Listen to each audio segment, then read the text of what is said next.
What else were we talking about? I made a whole list. All right, good. We could either talk about the Eddie Murphy movie. Hey, Gary went to see the Eddie Murphy Daddy movie. Daddy Daycare?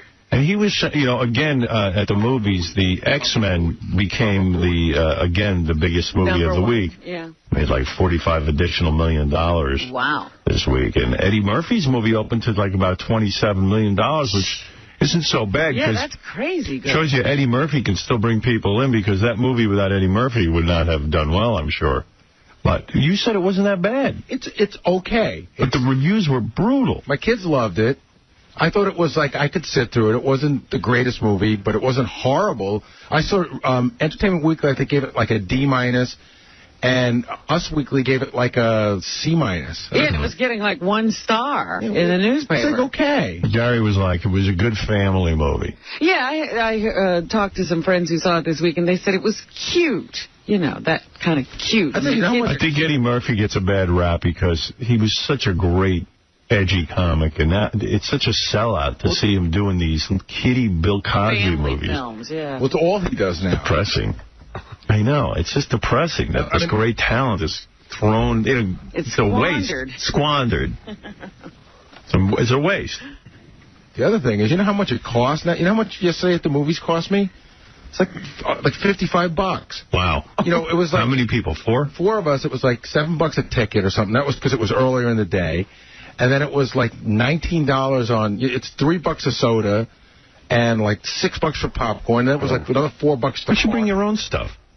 Bring a couple of sodas with you and I always forget. How are you going to get it in there? You can. Sure you can. Yeah, they let you bring it in. It's $10 in the city for a ticket now. I know. That's they don't let you bring it in. Yeah, you could sneak it in. Nobody says anything. I mean, you make $200,000 a year. You're rich. We don't know that for sure. Yeah. I don't know what you make. I got a medium-sized Domino's sausage pizza in a movie theater once. I mean, why not just, seriously, I know it bothers you, bring some sodas. Just forget. Bring some popcorn. Let Mary, you can pop some popcorn. Put on your apron and pop some Jiffy Pop. Yeah, Mary's not going to do it. I forgot. You'll have to do it. What did you do for Mary for Mother's Day? Every small drink is $3. What did you do for Mary for Mother's Day? Did you take care of the kids for the whole day? No. Every day's Mother's Day. I got her gift. Usually you're the mother in that family. Got her gift. The kids. Me and the kids went shopping for a gift on Friday. We bought her a wallet. Wow, you're awesome. Bought her a painting. A wallet to put your money in? Oh, man. Such an ass. She got up. We made her breakfast in bed, and she took the kids to church. You do way too much. Then we went out to dinner last night. Breakfast wait. in bed. You took the kids to church? No, she took the kids to church. Don't go to church. Because God's not on your side, dude. Yeah, he doesn't believe in it. You know, it sounds like when you take your kids to see a movie like Daddy Daycare, do they look at that movie and go, what's odd about this?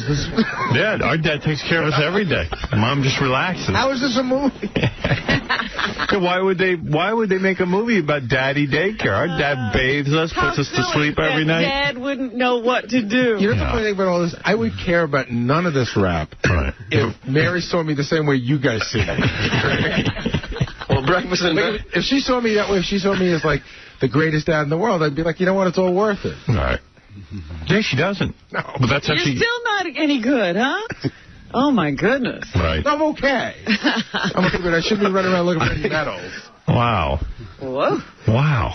The hours you put in here and then go home and take care of your kids. I'll tell you. And you're telling me, wait a second, on Mother's Day, before Mother's Day, you took the kids shopping for a gift for her? Yeah. I would never do that. I would never, ever do that. Why? Did you hear they made breakfast in bed? That's enough. Booey got up That's enough. with the kids and made breakfast. Good. I'm sure it That's didn't end enough. there, though. I'm sure there's more. I know. Gary's leaving out times, I'm come on, sure. guys. Look, he's even laughing. This is the beginning of the day. Then what happened?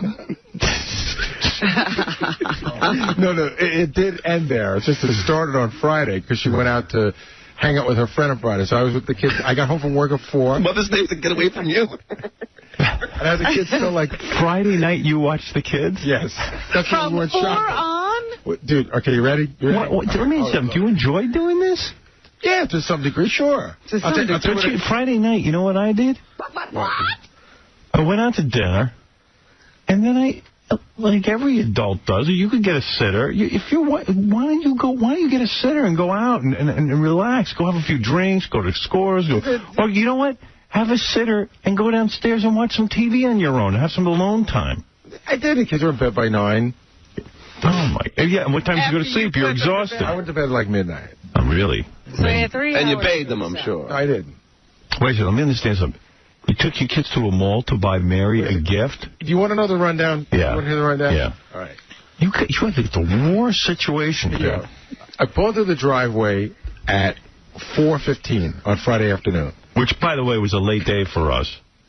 No, that's about average. No, but I'm saying, Friday there was a lot going on, show-wise, so we had a lot to do. So he was working. And then it's a big pain in the ass to get home on a Friday. It's already starting. 6 hours. It's already starting now. You know, rush hour starts at like 2 now. Right.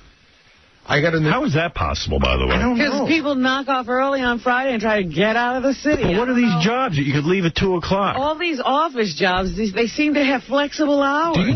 Are you aware, like, we don't work in like a regular office. Summer half days? Yeah. I know. A lot of businesses have summer half days. I know, Friday. And then they all just go, why even bother coming in Friday? Right, so they take it off. Friday's become sort of a holiday, except around here. And then those people who have, like, vacation days, and they carry over to the next year. I got a friend who's got, like, 70 days. He's got to use, like, 30 of them by, Wow. All right, so explain to me what happened. I pulled in the driveway at 4:15. Mary's in the car by, like, 4:19. She's like, we talked on the phone. She's like, she's on her way out. All right, so I give the kids dinner. That's already ridiculous.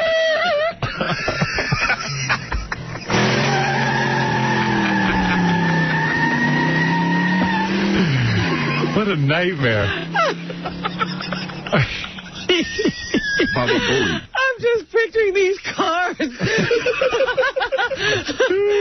Gary pulls in and passing each other. and she can't wait to get out. She wanted to beat the traffic for Long Island. Oh, I'd help her beat it. Oh, my goodness. So we hang out for a little while. Then I give the kids dinner. Whoa. Stop right there. You made the kids dinner. What are they going to do, not eat? I mean, Why don't you let her in or something? why don't you order in or have Mary cook something before you get home? You know what? So it's waiting for you. The pizza, right? You just put them in a toaster oven. That's what you ate for dinner Friday night. No, pizza. I didn't eat that because I'm trying to lose some weight. What did you eat? I ended up eating sushi later on. I went and picked up sushi at the store later on. How's that going to help you lose weight? It's all rice. It's all right, dude. It's better than whatever. And sauce. How'd you do that with the kids? What do you mean? How'd you pick up the sushi? You go and you stop and you pick it up. So you load the kids into the car and go get sushi? No. I didn't stop at a restaurant. Well, what did you do? Did you have to load the kids in the car? Here, That wants to eat. So they eat. Gary went and caught some fish. You took care of the kids Friday night, the whole night? Till Saturday afternoon. What? Let me give you the schedule. If you want to hear it, I'll let it rip. Why did she justify that to you? Maybe she justified it. She wanted to go out. I said, hey, go have a nice night with your friend. So she stayed out all night. Yeah, she went to Long Island. She did, Jeez, why is this such a weird thing? Breakfast in bed on Sunday. Why did she get breakfast in bed? You're right. She had a great weekend. Great weekend already. She had Friday away from you, Saturday away from you. Did you cook a breakfast? So you took care of... Wait, go ahead. Yeah. All right, so we have dinner. Then we rush over to Jackson's lacrosse clinic. That starts at 6:15. Yeah. So we go over to that. He's doing that. Lucas is playing on the playground. We finish that. We run over to the mall. We pick up a gift. Why do you pick up a gift? Because it's nice. They go to school. Let them make a gift in school. They did. That's the gift. I wanted to buy Stop. Oh, come on. He does it. He goes the extra mile. Man, you should be furious with her. You're super You spent dad. half the weekend alone, taking care of the kids on your own, which I've never done in my life. Well, maybe you should have. Why? Why should I? I work my ass off. I pay for everything in everyone's life. I'm the reason they can eat. But part of that don't you understand? You spent your whole weekend babysitting. We haven't heard what Saturday morning was like. Friday night's not over yet. Oh. Yeah. So we go to the mall, then we come back and we watch America's Funniest Videos, the season finale, the $100,000 winner. Holy crap, you don't want to be watching. Go ahead, yeah. I actually like that show. Then they go to bed. Then I got up on Saturday morning. What time did you get up? I got up at about 8:30. They slept late. Okay? Got up at about 8:30. Thank goodness. But, you know, breakfast, and then... you made breakfast. Yeah, well, what are they going to do, not eat? But again, it's not like I'm cooking. It's just amazing that you're sitting there doing all this. Well, what would you suggest that they eat? I would suggest your wife get her ass home so you can relax Saturday morning. When do you relax? You worked all week. I mean, what is this? Where's your weekend? I'm going to tell you. I'm going to tell you where I got my time. So then Jackson's got to be at baseball at 10 o'clock. I'm shocked. But Lucas has to be at baseball at 10:30. So I drop Jackson off at 10 o'clock, run over to Lucas's game, get back from Lucas's game, pick up Jackson. Jackson gets changed in the car because now he's got to be at lacrosse by 12:30. And what do you do? Wow. I'm running around. And you're running back and forth with the car. Oh, yeah, I'm running back. No wonder why you're smoking like a chimney. You have no life. At all. That's your whole weekend. That was your whole weekend, dude. It's over. Now you get to work all week. Oh, hold on. Wait. So then you drop everyone off? Can I ask you a question? Yeah. Do you like being at work better than you do at home? Be honest. Answer that question. Depends on what's going on at work. Okay. No, Most times are you glad you're at work rather than home? Answer honestly. Just answer that question. It depends on what's going on. Would you rather be here than at home? It depends on what's going on at work. It also depends on what's going on at home. And sometimes there's things I want to go to that I enjoy going to. All right. You can't answer. He won't answer the question properly. Sometimes I like being here better. If it's a day a chick's going to throw up on Jeff Levy, he likes work better. There should be no day that you like being here better. Yeah, the weekend you should be, thank goodness. I bet you missed being at work this weekend. So you could just sit here and be on the phone and talk to your friends. And I know this weekend when you're driving the kids around, making breakfast, your wife's not even helping you. See, I got to tell you, I like... Dude, let her come home Friday night. You want to hear what I have to say, or do you not care? Go ahead. I like going to Little League. I enjoy it. I really do. That's not my point. No, you should pick and choose what you enjoy doing. What time does she saunter in on Saturday? She got back about 1. And then what does she do? When she gets home, do you say, all right, now it's my turn to have a good time? She met me at lacrosse, and then I said, I'm going to go out and do some stuff. So I went out for a couple of hours. What'd you do? I picked up her Mother's Day present. See? I know. A little U time. And then I stopped at Harvey Electronics. I was looking for some new stereo equipment. Yeah. That was my 20 minutes I did. Wow. Wow, what a nightmare you're in. Oh, Mr. Big Shot's out looking for stereo equipment. So then Sunday morning you cook your breakfast? So then Saturday night we went out to dinner. We got a babysitter. We went out to dinner with some friends. Wow. Mary gets to go out again. That's when you get the babysitter, when Mary comes home. I see. Right. I mean, listen, I could have got a babysitter for Friday if I wanted to. So you got up early for Saturday and Sunday morning? Yes, I did. So Sunday morning you got up nice and early. Wasn't that early? While Mary slept. And breakfast in bed was a bagel and a cup of tea. Yeah. Dude, And then what did you do the rest of Sunday? You didn't have any child duties? You didn't have any chores on Sunday? No, she went to church, hung around, came back, hung around. I went out, looked at some more stereo equipment at a different place. Yeah. Came back and we went to the movies and we went to dinner. We went out to dinner. Okay.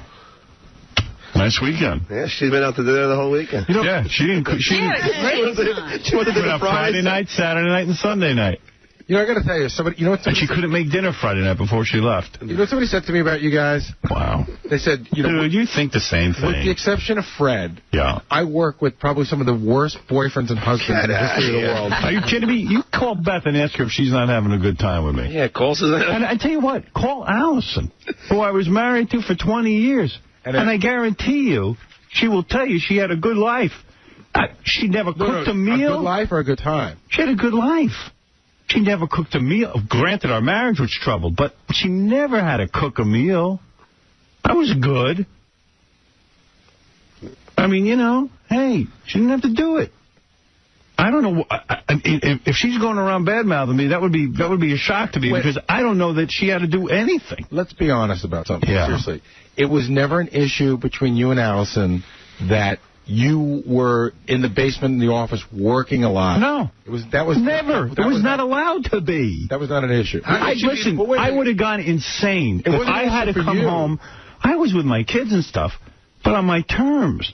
I wasn't sitting there doing baths and running around chasing them. And that was ever an issue for you guys? Never. You know what, Howard? It couldn't be. I would have gone through the roof. I work my ass off to support her. You're not addressing it correctly. You're saying that you wouldn't let it be. That's right. I'm asking you, in her mind, it didn't bother her. That's her mind. I didn't worry about it. You know, I worried about my mind. It could have been an issue for her. It wasn't an issue for her. Yeah, it wasn't going to be an issue for me. I was working my ass off. What I'm saying is, on my free time, I was writing books. I was busy writing radio shows. If she couldn't recognize my contribution, it would have been a big problem. What I'm saying is the fact that you were too busy for the kids and other things was not... I wasn't too busy for the kids. I spent lots of time with my kids. But when I needed to. Yeah, I mean, that's when you wanted to. Right. And what happened? Well, our relationship as a couple fizzled. Where did that come from? Yeah. It happened from, it's just like the same, you've gone out with guys that, the boyfriend before Mr. X, where things, for some reason, go sour. Yeah, it's because you're not there. Right. No, I was there. No. All right, so fine. In the house, you weren't there. But still... I was not going to sit there. No, I got what You're going to tell me you think your marriage is going to stay together because on Friday night you're babysitting? Why can't somebody else babysit? Somebody could have. I could have easily called a babysitter. Your wife can't make a dinner for you? She's home all day doing what? What did she do all Friday before you got home? I don't know. But the kids are in school. Make a dinner. What does she do? I mean, if you are going to take care of the kids, it should be kind of easy. Like, you shouldn't have to do... It was easy. Figure out how they're going to eat. Let me tell you something. The food, their dinner is there. Them eating pizza was as easy as me heating up whatever she would have made. And on Mother's Day... But why should the kids eat heated pizza? That's such crap for kids. That's what they eat. Tell her to make a nice meal. She makes a nice meal like 6 nights a week. Yeah, I don't hear a lot of that. Oh, come on. I don't hear you telling me that. You want me to... I hear a lot of heated meals. Give me the menu for this week. I will tell you the menu. All right. She made some great meals this week. Yeah. She made something with fish. I don't know. You roll it up. Good. That's what she should do. But she did. Or get a job and contribute. She made fish rolls? I love them. Oh, man. That comes home Friday night. Yeah, the Friday night thing is, because that's, But how often is that? Your week, you should be able to kick back at least Friday night. You should put your feet up and watch some TV. What'd you do Friday night, John? Friday night I went out to dinner with my wife. Huh. And I have a nanny at night that'll sleep so in case. Yeah, but you didn't rush home, so you. No, but you know what the difference is? Saturday morning you slept late, I bet. Yeah, of course. I spend plenty of time with the kids, and I do it because I enjoy it. But right. But if I said to my wife, listen, I need some time, she'll do it in a second because she knows it'll work. Wait a second. What? You wouldn't even bother saying you need some time. You would just take time. Yeah, I would say, all right, listen, I got to jog. Right. Later. I'll see you tomorrow. I'm leaving. Gary, did you get any exercise this weekend? None. No. Your boys did. The kids got plenty. Wait, you're not entitled to a life? Did he cook? Did he clean? That's right. That's exercise. Dude, you got it set up all wrong. Dude, you come home.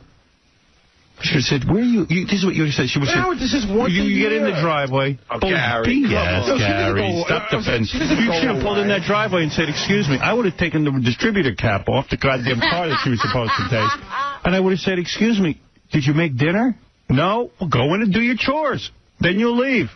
Last week you were just on the air saying something that she said to you that was pretty crazy, right? That was before we went to Vegas. Yeah, well, what she said. We covered that already. What'd she say? I forget. No, but he's saying, it's just, this is only once in a while. No, she doesn't go, you asked me how she goes away once. Why are you defending her? You know you're miserable. Because I don't think it's that big a deal. Okay, then fine.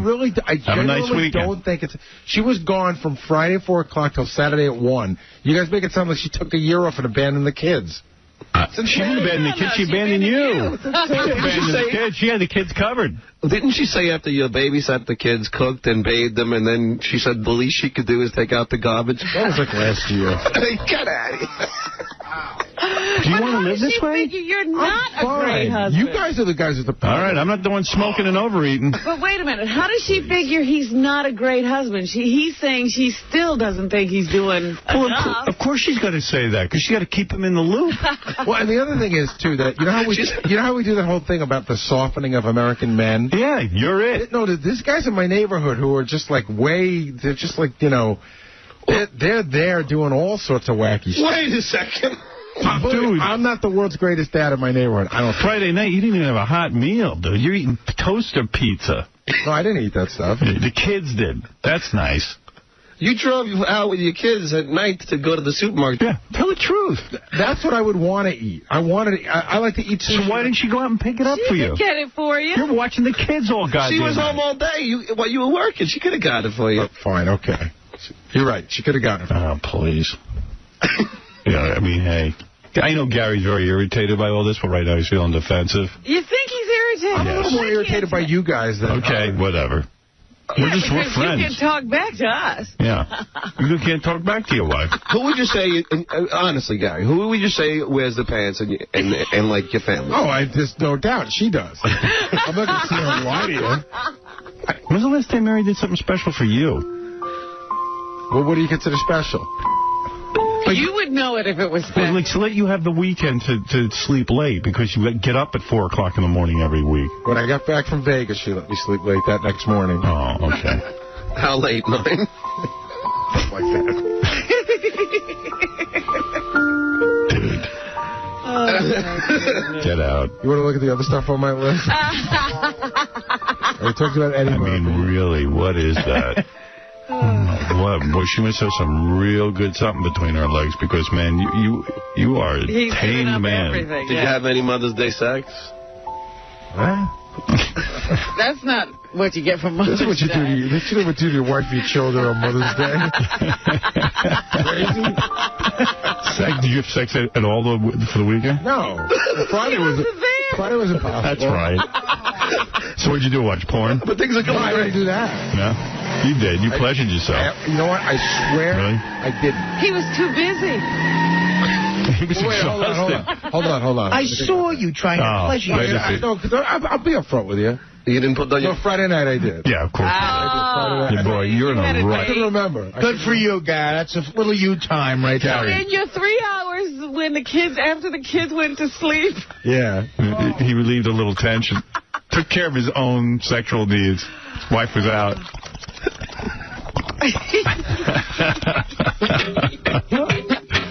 It's over, man. You've been saying that for a long time. Baba Booey. No, I mean, it's just over your life. Keep smoking. You don't want to live a long time. You need to go home with a big, like one of them Ralph Cramden speeches. It's over. Have you, after all these things that happened on the air, have you gone home and said... No. Mary, come on. Things got to loosen up a little bit. No. A man's You're the one who house wants to is like a speech. ship. Man's house is his castle. Well, hey, I'm sorry, man. Happy Mother's Day. Don't be. I am. I'm sorry for you. I really am sorry for you. I'm not saying it in a joking way. I'm saying I'm sorry for you. Well, I know it's going to come back in, he's going to be rewarded incredibly on Father's Day. Right. In my next life, when I come back to 70 virgins. No, I want to hear what happens I can't on Father's wait to Day. hear what she does for you on Father's Day. What was your last Father's Day? I can't. Jesus, that was a year ago. I said, Father's Day, she's going to get back by noon on Saturday. You know what the funny thing is I'm really starting to rethink this whole process, this other thing. You know, Stunner and John and I are going to Amsterdam for Heineken, and we're bringing the wives. And, the guys at Heineken, they're not stupid. There's no trip unless we go together. And I realized that John will come back with a legal pad full of notes after 4 days with us that are going to be frightening. I can't wait to see the dynamic. My dream Europe trip is now just John following me on vacation with a pad. Right. Good. I want to know what goes on. In Amsterdam? But I realized that John will be, John... My favorite memory of Mary... He notices dust. My favorite memory of having dinner with Mary was when Gary was doing one of his long stories. She goes, as soon as he shuts up, I'll say something.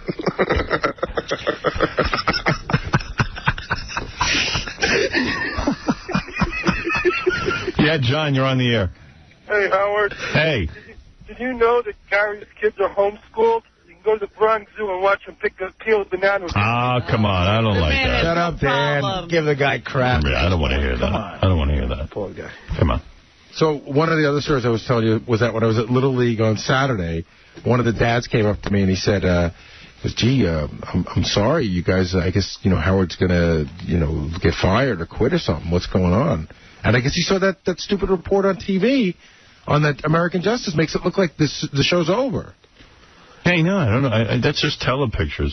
Again, I see any more telepicture cameras on me, I'm going over to Jim Paratori and Bruce Rosenblum's office and start the camera works on them. I know what they're trying to do. They're trying to harass me while I'm suing them. This is a telepictures harassment case, and don't think I'm not aware of it. So I will turn the harassment back on them, and Mike Fleiss and Scott Einziger. I mean, I'll follow them all around with cameras. Don't mess with me now. It's not funny, and trust me, I will fight back. So does that mean you got to go to court and all that? Hell yeah, I can't wait.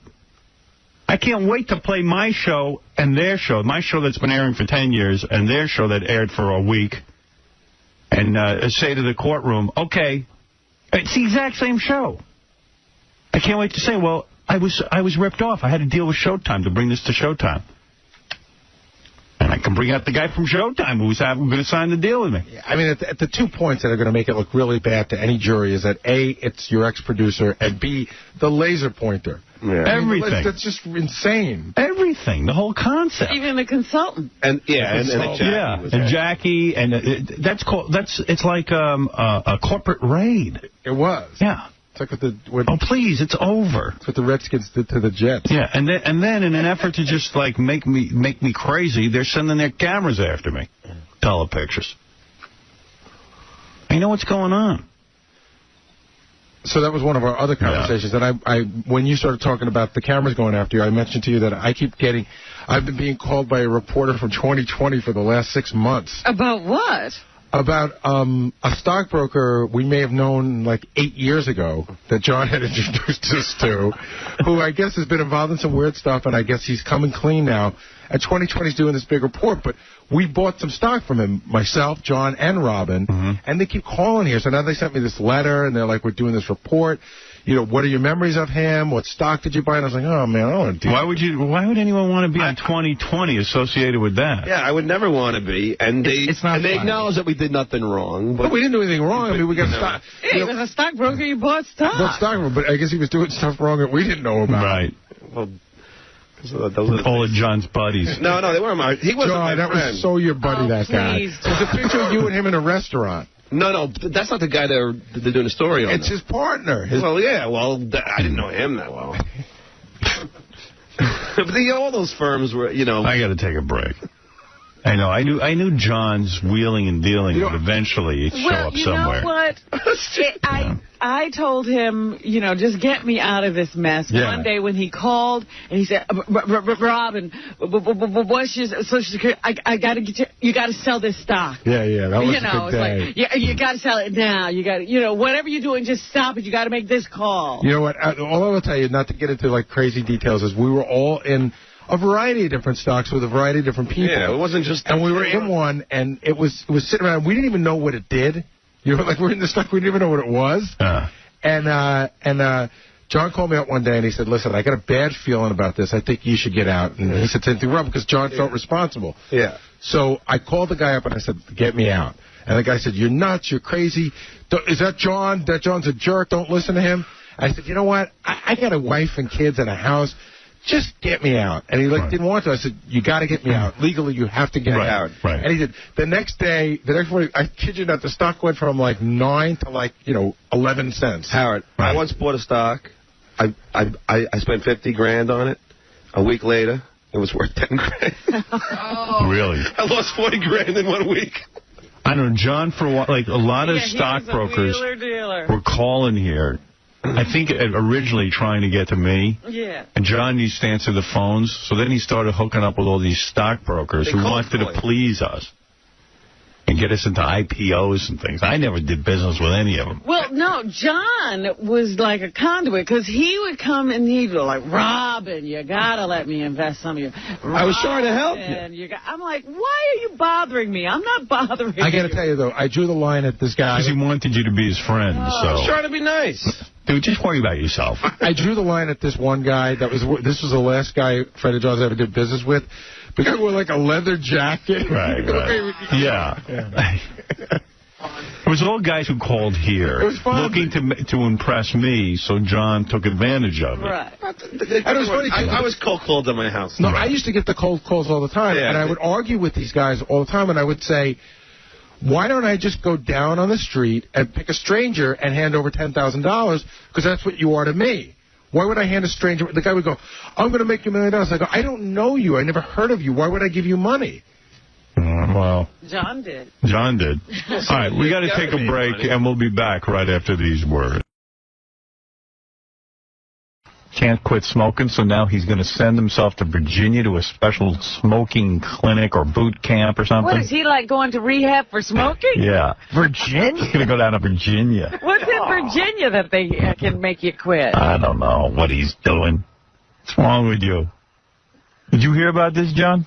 Yeah, now he's mad at me. Why is he mad at you? Come here and tell us what you're up to. I don't know. Why are you mad at John? Of course you heard about it. That's how you found out. I'm sorry, pal. No, it's cool. It's cool. I mean, but it's funny. You can't wipe your butt here without John telling you what color the paper is. So what are you doing? What's he doing, It's John? funny. It was funny because I heard him talking to somebody at your party, like how he can't quit smoking. He's going to this special place to help him quit smoking. And I was like, well, God, that's weird. I mean, I could, the only time I smoke is when I'm drinking. I can stop anytime I want. He goes, yeah, but I can't. All right, I can't. So where is he going? The funny thing is, John can't stop smoking either. Even though I can't smoke. He can't. The only time I smoke is when I'm drinking some beer. Which is almost every night. But John's like one of those funny guys who says he can quit smoking anytime, but he's the first one out to go smoking, and he's the last one to buy cigarettes. If I'm drinking. And first of all, Gary, I haven't smoked since the weekend. When's the last time you smoked? But it doesn't matter. So When's the last time you smoked? So don't smoke for a month. When's the last time you smoked? This morning. John, and you bum cigarettes constantly, man. It's so annoying. So it's not just it when really he's is. drinking. Oh, it's the most annoying thing on earth. He smokes more than he lets on, believe me. He just doesn't buy them. I mean, he don't buy them. I went to do a comedy gig with John in Syracuse. He's pounding away. He was smoking like... we all know what happened. But you always do. Whenever you go out at night, you smoke. So here's what's Papa Booey doing? I'll tell you the story. So I heard about this dude up in Boston who's, I don't know, some sort of a guy. You know why he's going to Boston? Because his wife's not there. I bet she won't have any problem not smoking. Yeah, he'll be able to quit in Boston. Yeah, Boston will be fine. And maybe you can stop washing the dishes, cleaning the laundry. I'm telling you, that's why you're smoking. You started smoking as soon as you got married, dude. Not true. Dude, you went back to it after you were married and your wife started hassling. You had the kids. I was married for 7 years. Before you had the kids. And then when you had the kids, your wife started giving you chores. First, I stopped smoking 2 years before I got married. Right. I started smoking 6 years after. So yeah, I mean, so figure it out. That's it. But let's be honest. That's when your wife started you in on the chores and coming home from a hard day's work and you had to do chores and everything had to be equal. And everything. And the beds and bathing the boys and reading to them. Waking up on Saturdays. And you had Friday off. I'm going Saturday all day. You know, you should, when you quit here, you should definitely become a psychiatrist. Yeah, because I know what's going on. Exactly. And then he can help you to stop smoking. Now, wait a minute. So you're going to that guy in Boston? Yeah. Not Virginia. Okay. You know the guy I'm talking about, right? I do, yes. He's not even a doctor or anything. No, he's a Russian dude. He's your buddy. He's this Russian guy. Yeah, he knows. I don't know. A lot of people. Those Russians smoke like fiends. Yeah, but I do know one other person who went to him. She was a chain smoker. All right, so. And she went one class. She's never had another cigarette. Who's this? Peggy Panache. Really? Right. $65. What does he do to you? I heard he talks. $65 one trip and that's it. That's it. That's what they say. He supposedly talks to you for 2 hours as a group, and then talks to you for about a half an hour individually. What could he say? I don't know, and nobody seems to know. Like I've been looking. Right, I could never get out of Peggy what he says. You can call him. I'm going to chop your boobs off. No, but I'll tell you something funny that he did say to her. They tell you that after you go, you can always call him back. He doesn't charge you again, and anytime you want a cigarette, you can call him. So Peggy went to see him on a Saturday morning. That's what it is. If you want a cigarette, who wants to speak to some Russian? Right. So the idea of that phone call keeps you from smoking. But she went to see him on a Saturday morning, and that night she went to a party. She really wanted a cigarette, so she called him, and she goes, listen, I'm dying for a cigarette. And the guy just started yelling at her. He's like, you're dying? People in Russia are dying. You're not dying. And he yelled at her and just hung up on her. That's what he says? Yeah. How do you sounds like my mom could be in this business. But she has not had another cigarette. Well, no, she has. She No, she hasn't. She hasn't. That's true. No, she hasn't. She hasn't smoked. She hasn't had another cigarette? I think it's been like 4 years now. At least. Long time she hasn't smoked. Wow. There's a whole group of people going with me. Who's going? My cousin's going with me, and then there's people that may not want to be mentioned. So I'm not going to say who they are. But people you know. Why don't they want to be mentioned? I don't know. I don't know if they want to talk about it. People he knows? Yeah. Who could it be? Who wouldn't want to be mentioned? For going to not smoke. Why, their parents don't know they smoke? Some people may not want to talk about it. No. If they want to talk about it, they'll come in. Right. Oh, they're here? Scott? Well, I mean, there's an obvious choice. Oh, Robin Rosinski. Oh. Yeah, every once in a while I have a cigarette and I hate it, and I hate smoking them, and they make me sick, but I'm still compelled to do it. So I want to have that desire removed. Robin's quit like 5 times. I mean, she quits for like a month or 2 at a time. I didn't even know Robin smoked. Tom Chisano's going? No, Peggy smokes. Oh, she does? Yes. Oh. Peggy smokes now? She does. Peggy hasn't smoked it. What? Oh, I think something's going on. Is Tom a dick? Why, you're not supposed to say that? I guess. I don't know. I didn't know. The Russian's going to call it now. You didn't make a call. You smoke. So it doesn't work. I wasn't invited. Scott quit smoking this week, but No, I didn't the deal, quit. he only brings 5 cigarettes to work. That's not going to work, douche. I'm just trying to Scott. wean myself. Scott. Yeah, but how many times have you weaned? Can I tell you something? I got to stop. I really do. If you wean, cigarettes only get worse. So in other words, even if you cut down to 5, you got to either cut it off Build back up. or not. The idea of those patches, it's nicotine. But Scott, haven't you've done the cigarette with the holes in it so the smoke can't get to you? You've done everything. I'll tell you how to quit. Every time you look at that cigarette, realize it's your baby bottle, you big baby. And you know what? Get some self-control. Pull yourself together. That's all. It's like Artie standing there with the Jack Daniels holding it like it's a baby bottle. And after I go see the Russian, What? After I go see the Russian, I'm totally willing to do that bet with John. So you can go longer smoking or not drinking. Well, at least I don't need a Russian. Yeah, but you still won't stop drinking. You won't. You're a drunk. Get out of here, Gary. Just admit you have a smoking problem. Admit you have a drinking and you're problem. driving to Boston to It's meet easy someone. it would be easy for John to stop smoking. He's just hang out with people who don't have any money on. Exactly. And No, cigarettes. but he's saying he wants him to stop drinking for a month.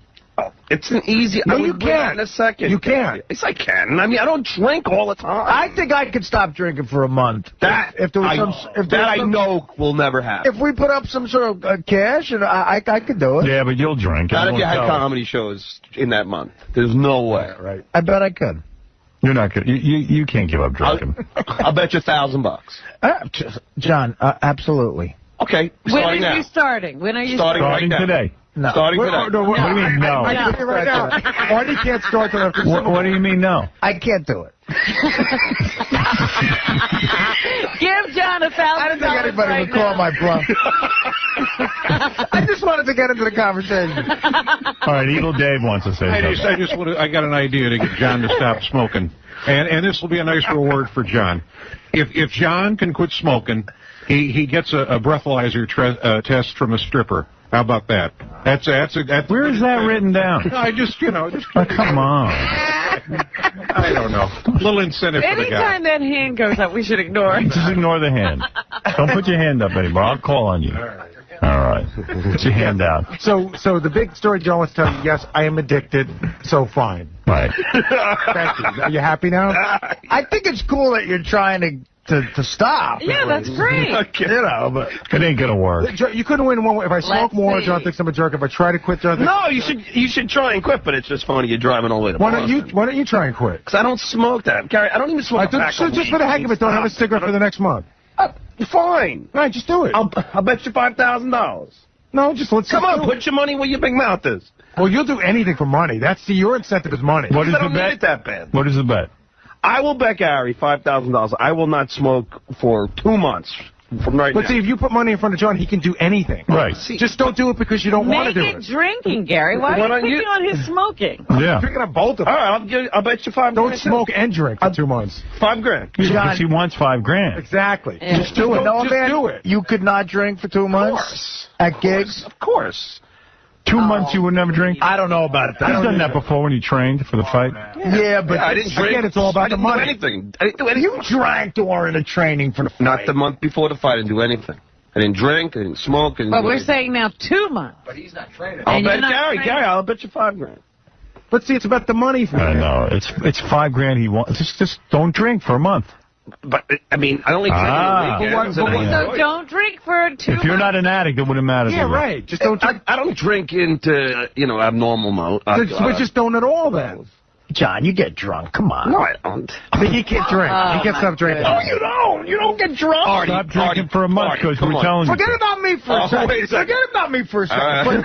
Do you get drunk? Oh, occasionally. Oh, but not come often. on. No, Oh, really. you got Every time you drink, every time I've seen you drinking, you get drunk.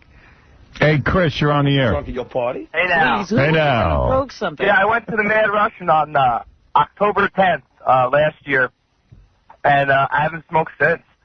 I've had really bad urges. What does he but, do? I'm sorry? What does he do to you to get you to stop smoking? Basically what he does is he brings everybody in the room, and when he talks to everyone, he kind of, my guess is that he's hypnotizing you because he speaks with his hands fluently over his head, pointing at people. I think it's kind of a mind thing with his hands. After he does that, that's about almost 2 hours. He puts everybody in the lobby. At this point, I thought it was a joke. He then brings everyone in individually. He sits you in a chair. He says, shut your eyes. I said, I want you to say out loud, I am a smoker. I am a smoker. As I shut my eyes and did this, the guy goes, ah! And goes, all right. And I said, well, what do I do now? He says, now you got to pay $65. Have a good day. And then you quit. Quit. I've not smoked since, and I smoke 2 packs a day. Yeah, this guy was actually profiled on 60 Minutes. Yeah. I think. Really? Yeah. My mom had actually So, talked me about it. sir, say, I am a smoker, I am a smoker. I am a smoker.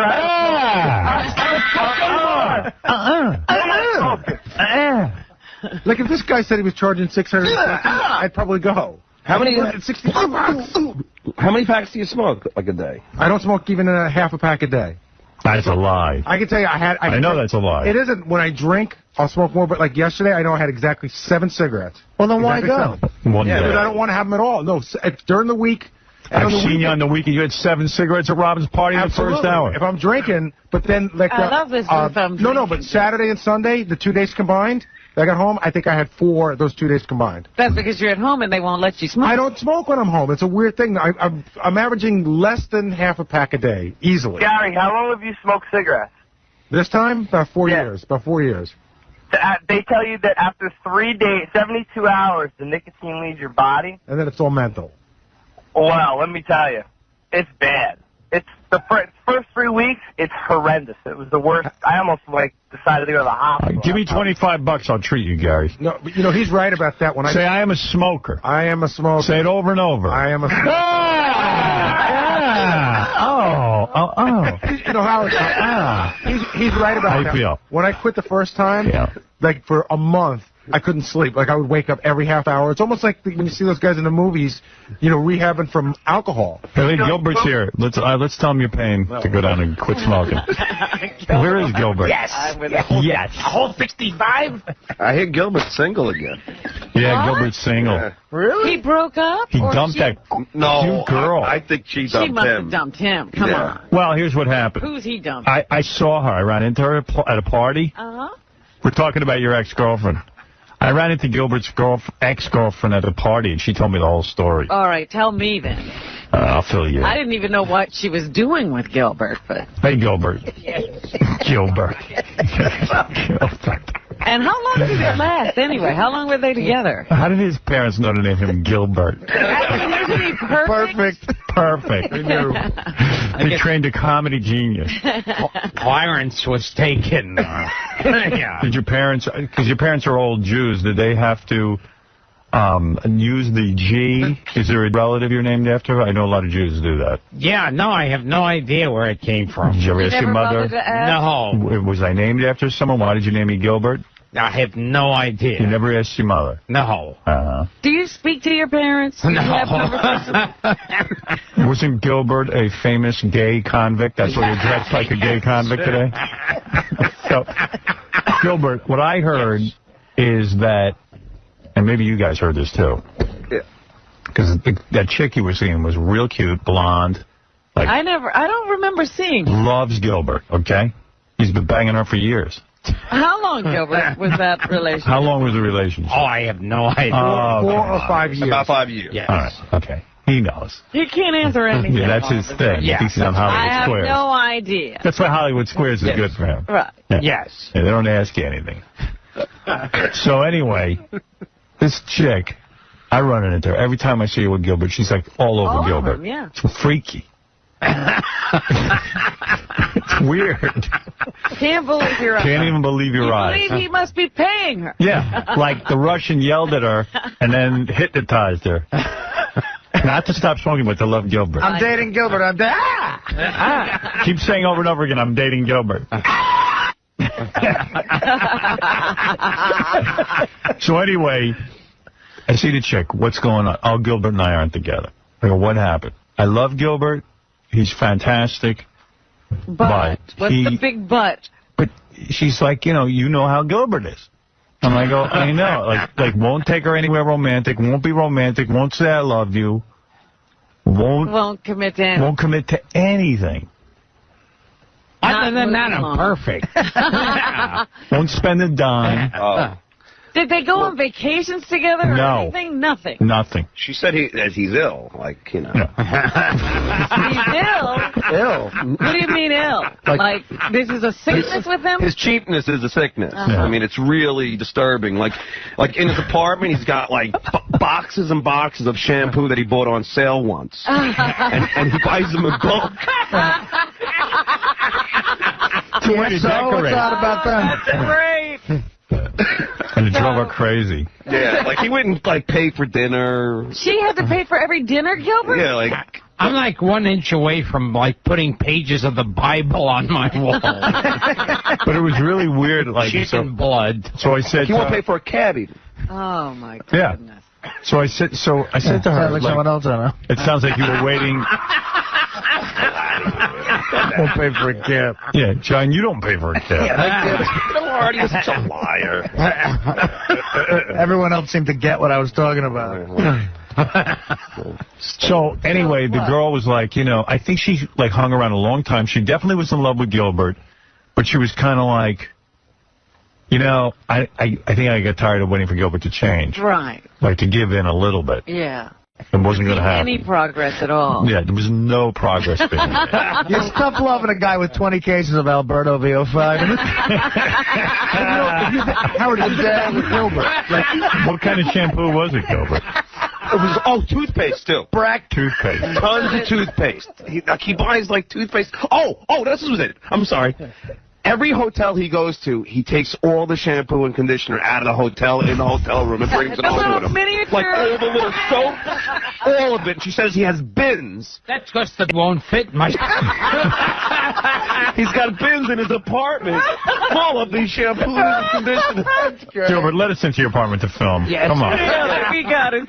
Come on, we want to see it. But Howard, ask Gilbert, like, Gilbert, do you own your apartment? Do you own it?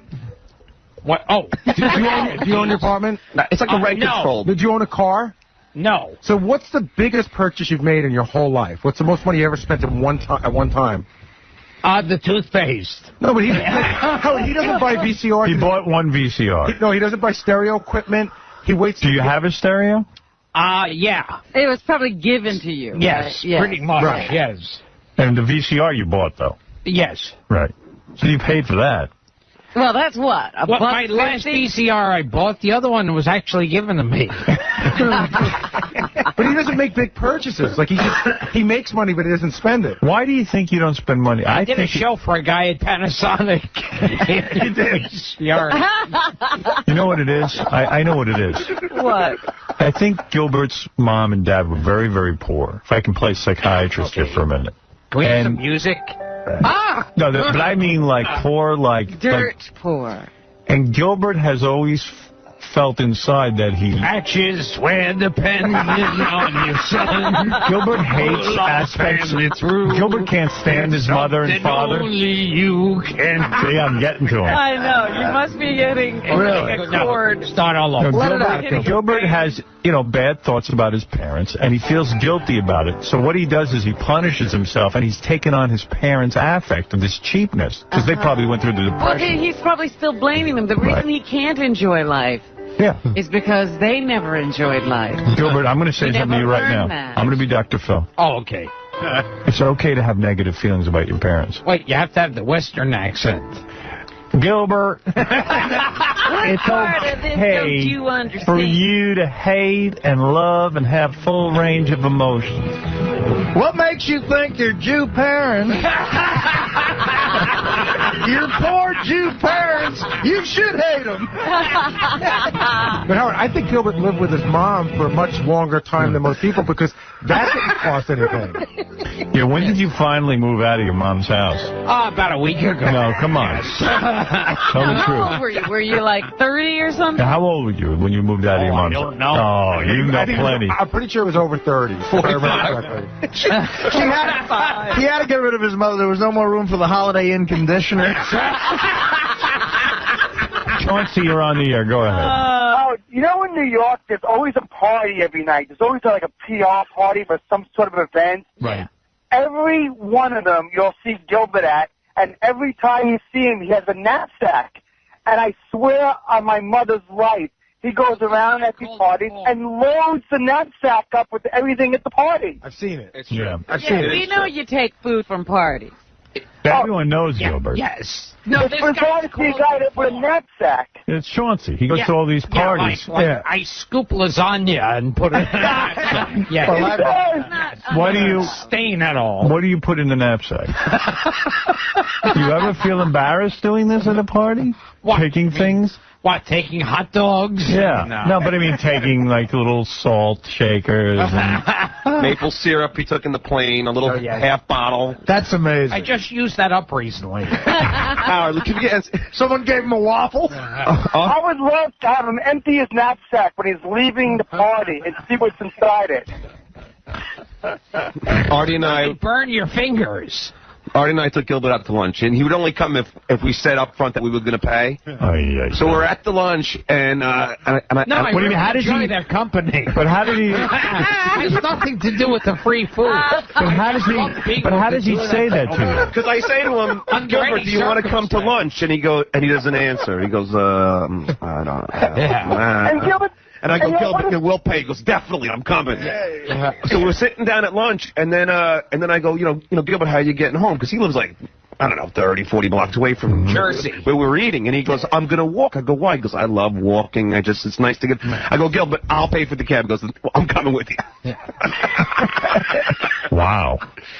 So you don't walk here, do you? No. When you're coming here in the morning? I'll tell you exactly what happens. What are you promoting today, Gilbert? Caroline. Caroline sent the car. Yeah. Oh, okay. Yeah, absolutely. In fact, the one time he did us a favor, he came on for Hollywood Square, so we got at the last second, I paid for the cab. Right. Yeah. Which is fine. I mean, I would love to. But I'll tell you, I introduced him to a friend of mine, Howard, some years ago, who worked at a book company. And she gave him a card, and she said, Gilbert, I'd love to talk to you about a book one day. Gilbert called her the next day, and he said, would you like to go to lunch? She said, yes. He said, are you paying? She said yes, and then he said, would you give me oral sex? And she said no. And then I went to lunch, and, she paid. Well, he gets everything right up front. You might as well throw that in. You're not embarrassed saying, would you give me oral sex? And he didn't use I was more embarrassed about the lunch. Valerie, you're on the air. Yeah, well, the girlfriend broke up with him because she couldn't take it. Well, it doesn't bother him to lose the girl? Are you upset to lose your girlfriend? No. Hello? Valerie, go ahead. You're on the air. I had been on the show a couple of years ago, and I had Prince of Fashion so that I would meet Gilbert because you guys made fun of him all the time. I don't understand a word you're saying. You're incoherent. You're talking. I'm calling myself up. Yeah, well, you better talk clearer and make more sense. Did you say you slept with Gilbert? No. Yeah. You did? About 4 or 5 times. Now we know she's lying. No wonder you're insane. No. Absolutely not. Absolutely not. When did you sleep with Gilbert? How many years ago? 91, maybe? Wait a second. Is this a girl? Did you sleep with me, too? Wait. Is this the girl we both slept with? Hold on. If it is, she's hot. Is she? If it's the same girl. Okay, do you remember, Howard? You had a show where you had Sounds 3 like our girls. apartment's on fire. I think this is the girl. This is the girl? Killing herself. Hey, Valerie, did you have sex with Stuttering John as well? Yes, I did. Yeah, she's smoking. So she's very but she's Huge mental. D-cup, real boobs, tiny body. So why'd you dump her? Is she mental? I was, it was just I banged her twice. She's got quite a resume. But then when she was telling me that she was banging Gilbert, I was like, totally like, oh no. You were like, oh, you're a loser. Oh, I was in your John thinks you're a loser. Yes. Who else did you bang? Hervé Village? Why did you bang? Well, let's find out. Why did you bang Gilbert? Because I liked him. You liked him. And Yeah, what? funny guy. And why did the relationship end? I mean, it sounds like you're beautiful. I stopped calling him. He was, it was meet me in the city at his place. He'd have like a yogurt and an apple. At least you fed him. He must have liked you. Oh, but wait. Here, have a yogurt. I bought them in bulk. I wasn't even offered the yogurt. I bought the yogurt in bulk. She was on the Channel 9 show. Wait a minute. You say he didn't even offer the yogurt? No. It was. I happened to be standing in the kitchen when he offered me a glass of water and saw the yogurt. Wow. So then, what do you do? Like, you'd come over, he'd bang you, and then tell you to leave? No, he wouldn't tell me to leave. I'd have to leave because I had to go back to the island on the train. But I have to say, in his defense, he's a very good lover. So you Say that again. Always, wait. All guys who look like me or Gilbert, we're all good lovers. We have to work at it. Yeah. Well, he worked at it. What was his best thing? Was he good at, Oral? I don't want to embarrass somebody. No, go right ahead. He's already embarrassed. Yeah. Spanking. Spanking? Yeah? Oh. Whoa! I don't remember this. You freak. Did he pull your hair? No. It was. But he liked to paddle you, huh? He paddled your ass. What was his mother doing while he was spanking you? So, say again And who Howard. I was. It wasn't. Gilbert, do you remember who I am? Mm-hmm. Gilbert, why no more with her? I don't know. She was just too picky having the yogurts, the apples. Too expensive. Yeah, she seemed using up all your shampoo? Yes. Yeah, she seemed very picky. She was still living with her parents when she was with Gilbert. So was Gilbert. Yes. I think she was like... Can I ask you a question? Who was better in bed, John or Gilbert? Gilbert. Howard, I was 20 years old. So that's when you should be great. Yes, that's 20. How can you be better? The Channel 9 show days. Gilbert is better than John. Oh, she's lying. That's rough. I made you orgasm. See, now all of a sudden she's lying. Well, Yeah. Wait, I didn't get you to orgasm? Up until now, everything was true. Now it's a lie. Oh, no, it's okay. As long as I got it to orgasm. She has her opinion. Wait. John did, and he drove me home. And I spent more money on you. In his mom's house. Can I ask you a question? Yes. Who has a bigger wiener, John or Gilbert? John. But wait a second. Yes. It doesn't matter. It doesn't matter? I had a lot. I'm not saying I had a lot more fun with Gilbert, but sexually, it was better. All right. Was Gilbert 60 years old? Was Gilbert? There were no drinks involved. Was Gilbert very loving? Did he hug you and kiss you? We had a great time. Was he loving? Was he affectionate toward you? What? It was a lot more fun. She just talks. She's not listening. Is he affectionate toward you?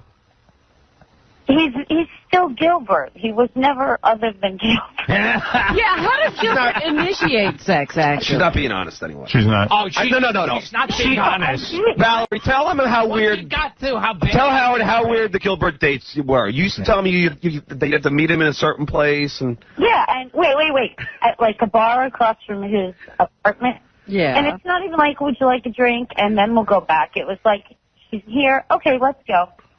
I mean, I couldn't even have the offer to buy him a drink if I wanted to. So when you're at the bar with him and he says, let's go, do you have to, like, walk in front of him, or do you get to walk up next to him? In front of him, I guess. I don't remember. All I remember is that I always hear everybody rag on Gilbert, and I think that it's wrong. He just wanted you for sex, it sounds like, though. But that's fine, because it was good. Right. Yeah, and she got an apple out of it. Let me ask you something. And you didn't like John in bed that much. I'm just happy she said I have a big opinion. John was once. We went out for drinks. We went to Mulcahy's. We had a good time. Well, he had to. He's been in bed.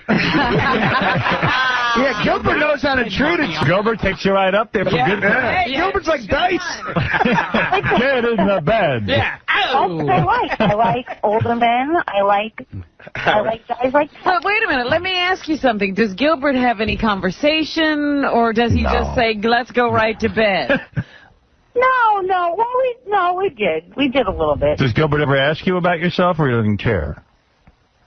No. I think, he did. He asked about my family and stuff like that a couple times. But there was only like 4 times. Does he speak? Does he say anything when he spanks you? Does he, like, yell out anything? Well, that which you would yell out when you're really happy. Wait, I'm sorry. What? With someone. Wait, say it again. There was 50 things going on at once. What does Gilbert say when he spanks you? The same things people say when they're in. Like what? Well, we need an example. Because it wasn't passionate. It was just when you're in the throes of being happy, being in bed with someone. So what did he say? Ooh. Children of the night. Yes, exactly. Now, does Gilbert ask you if you have a lot of shampoo at your house? Could he come over? Do you have any maple syrup? You know something? My mom and I went and visited him in the hospital after he had his appendix thing. Yeah, I did too. I got sucked into that evil loop. Was that a mistake? I was having Howard bring me a car. All right, thank you for the call, Valerie. Wait. Say again how good I was in bed and how he's better than John. Yes, Paula. Hello? Does anybody call on a clear phone line? But go ahead, Paula. I'm calling from my cell phone. I used to work at Fleet Securities, and I used to invest Gilbert's money. Yeah. For him, and I used to work with his accountant, and he is a very conservative investor, and he's done very well for himself. Of course, he doesn't spend anything. He's That's loaded, right? Gilbert's loaded. He's loaded, and I also grew up with Artie. Hello, Artie. Gilbert, I knew you were rich. Howard, he's worth at least $5 million. You're worth $5 million, Gilbert? Is that true? Oh, conservatively. I bet he's worth $5 million. Easy, Howard. Well, if he doesn't spend a dime, how could he not be? He bought all long-term tax-free municipal bonds at about 6 to 7.5%. Thank you. And just how much of those bonds did he get?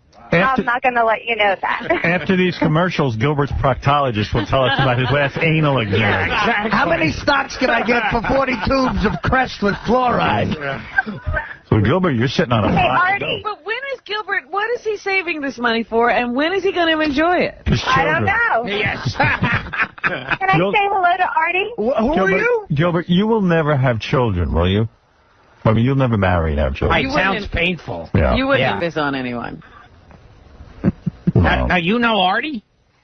I've hung up on her. I couldn't take it. Yeah. There's too much going on. I don't remember. Hey, Gilbert, what are you promoting, for God's sake? I don't even have a... Oh, okay. No one gives me a Tomorrow at clue. Caroline's. Tomorrow you'll be at Caroline's. We'll all run over there. Then I think at March I'll be in Governor's in Long Island. If you want to see a guy worth at least $5 million, go over to Governor's. See, a very wealthy comedian. He's the Ross Perot of comedians. Yes. Tomorrow, Caroline. Well, we've learned a lot. Yeah, more than we ever thought we would. He's got a tiny penis. And he's better in bed than you. Exactly. Yeah, John. I was 20 years old. You notice how John picks what he believes. Right. Doesn't, you know. You can't take that you're better in bed. Yes. Oh, but Gilbert, Then he probably was. I was a kid. Oh, yeah. Oh, you've gotten better. Because, you know, when... Well, maybe we'll have a contest. I showed up to her house. The parents had the video camera, like, when I opened the door. What do you mean? When I showed up to that girl's house, like, the parents had, you know, a video camera on, and they taped me, like, come into the house and pick up their daughter. So you could take her and bang her. Yeah. Really? Yeah, it was so weird. Oh, you were on the show already. So no wonder she bangs famous guys. The parents are into it. Yeah, that's what I'm saying. It was kind of weird that I was picking her up and the parents were, you know, videotaping me taking off the banger. I mean, yeah. The parents must be so proud. What's with the spanking thing, Gilbert? What's up? Angry? Yeah, it's an angry thing. Yeah, it's cheaper than a vibrator. Yes. Howard, really hot girl. You know what's funny? She doesn't even require that famous of a guy. The parents are busy flipping out over Stuttering John taking John video has camera. the video camera pulled up. Right now she's having sex with Yakov Smirnoff. Yeah, we should have asked her. We should have asked her other celebrity Right, yeah, facts. she probably has a list. Yeah, because you know if it's John and Gilbert, there's more. You know what, Howard? I had sex with a Playboy centerfold. Willie Tyler and Lester. Yes. Yeah. You keep talking about this Playboy centerfold you had sex with, John. This girl was way hotter. The girl, Valerie? Yeah. I mean, unbelievable. How do you think she looks now? Probably not as good. That was like 10 years ago. Right. No, John, you were 20. How many years ago was it? All right, maybe 12 years ago. 17 years. He's 20 and you can't last as long when you're 20 in bed. Call her back. See if she's... Excuse. Yeah, John, what's the excuse that you're 20? I mean, you know. I was 25. Yeah, like when you're 20, you can't last that long. You don't have that much energy in bed. You know, I only had her once. You know, I didn't have. You had her 4 times. Yeah. Or I had it twice in one sitting. Hey, Alex. Yeah. John was 25. It happened in 91, and John's 30. No. Gilbert had her in 91. All right, yeah. I was 25. Thank you, Bubba. Can I ask you guys a question, though? Like, why not be with her longer? She's hot. I assume, is she real annoying? It was, for me, Howard, it was right around the time I was with Karen on Channel 9, so it was, you were cheating. She was using up my yogurt too quick. I was for Karen. Hey, Valerie, who else did you bang that's famous? Nobody else. Come on. How come you never got married? The guy who played Rerun? I'm married and I'm separate. Are you separate? Are you still good looking? Hell yeah, better look. The guys are saying you're as hot as a Playboy Playmate. I am better looking now than I was. Meadowlark Lemon. What? Well, if Beth ever dumps me, I'll bang you. You got like D cups. John said he wasn't as good in bed because he was in his 20s. I was double D at the time, but I'm not anymore. You're not a double D anymore? I'm trying to hear. I'm here now I'm like a D because I've gotten smaller. Howard, do you remember your very first Miss Howard Stern pageant? No. The first one, Channel 9? No. Would you still do Gilbert? Yeah. I'll be right over. Well, Gilbert's free again, and you're free. And this chick's 44 now. Yes. I'm 32. 32, that's it? Yeah, she's That's young. it.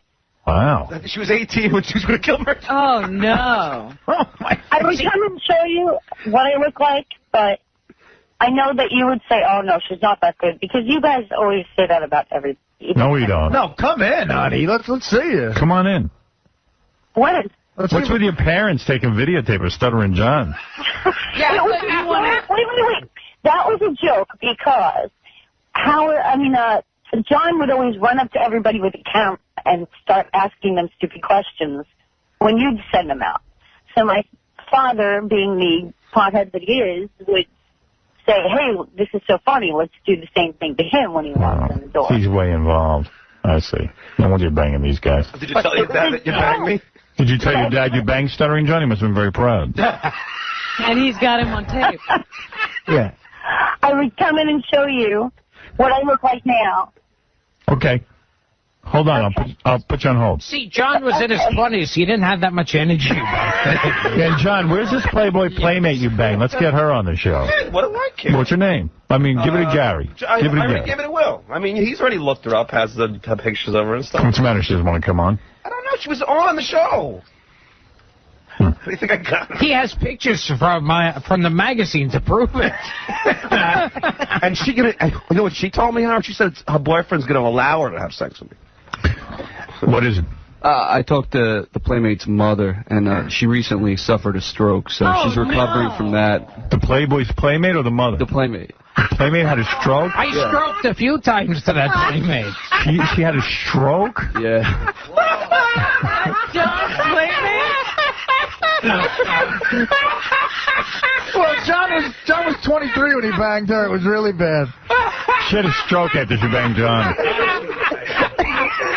That makes you feel old if a chick you banged had a stroke. Before I suck in bed and I give a girl a stroke. Wait, there's someone on the phone who says that He was so bad in bed he gave her mother a stroke. there's another person on the phone who banged both Gilbert and John. Hi. Oh, excellent. Hey, this is Kevin. John banged me good. He's way better than Gilbert. Kevin says John is way better. Okay, we got to take a break. I was 19 at the time. I was not. Go see Gilbert Gottfried, Caroline's this weekend? Tomorrow. Thursday, tomorrow night. Yes. 2 shows or 1? One. 1 show. That's it for you. He's very wealthy. He only has to do one show. You don't even have to work. Yes. And then also you're going to be at Governor's when? Yeah, I think at the end of March. All right, good for you, Gilbert. 12th. And they're flying you first class? Yeah. Very nice. Yeah, it's cool. Is it because like you have another thing coming up? Yeah, I got something. I have something going going on with them, and the guy who's putting the UFC thing together is also the guy who's part of putting that my thing. thing. This is cool. Like this is like a soft launch of Ronnie. Yeah. Like Ronnie's coming here, but not promoting anything, but just people get to know Ronnie for when he's got his big gig. Need to be seen on the red carpet. So what's your plan? As far as what? You're just going to stroll down? You got to have you got to have a game plan going in. What kind of game plan? I just walk and do the usual me. Gary, you're a red carpet veteran. What advice can you give Ronnie? Give me some advice. Usually when you're on the red carpet, usually they're asking about the show, so just be ready for questions. I always try to figure out how I'm going to handle anything I don't want to talk about. I'll tell him to fuck like off. when Howard's contract was up, and I went to the McCartney I was thing. going to say, your plan for the red carpet is to tell them to fuck off? Well, if I don't like what they're asking me, no, I wouldn't say it. No, I'm only kidding. Well, that's got to be exciting getting flown out to L.A., walking the red carpet. Yeah, it's exciting. I'm all hyped up about it. Are you bringing your girlfriend? No, she can't go. She's got to work. Don't you think? I can't see Jillian not having him. I know there are 2 other people and others in the decision-making process. Oh, then he put up one also that I should be on Jimmy Kimmel. You know, hey Jimmy, he's coming out to L.A. You should put him on the show. You know, Jimmy could probably work into a bit, but I don't think he could book you as a guest. Yeah. I think that, believe it or not, Good Day L.A., they have like authors and actors on, and I know Jillian could do 8 minutes with Ronnie in her sleep, but I don't know if she could talk the rest of the people, the producers, into putting you on. Right. Yeah. Hey, you got any other plans while you're out there? I'm going to see some friends. Because mostly I got just one thing going on, and then the UFC thing. So I'm getting out there on Thursday, so I'll have some free time and see some friends out there. Well, good luck with that. Yeah, thanks. Hey, it's Gary 𝗏𝗏𝗏. On Tuesday's wrap-up show, we talked to Benji, because Benji brought in his new friend, his girl that he's in love with, that wanted to perform. So we talked about how wacky Benji was acting. He couldn't eat breakfast. He hung around all day doing her sound check. Then we all tried to give him advice, and JD even stepped in to give him advice on how not to be a friend to a girl. Here's what happened.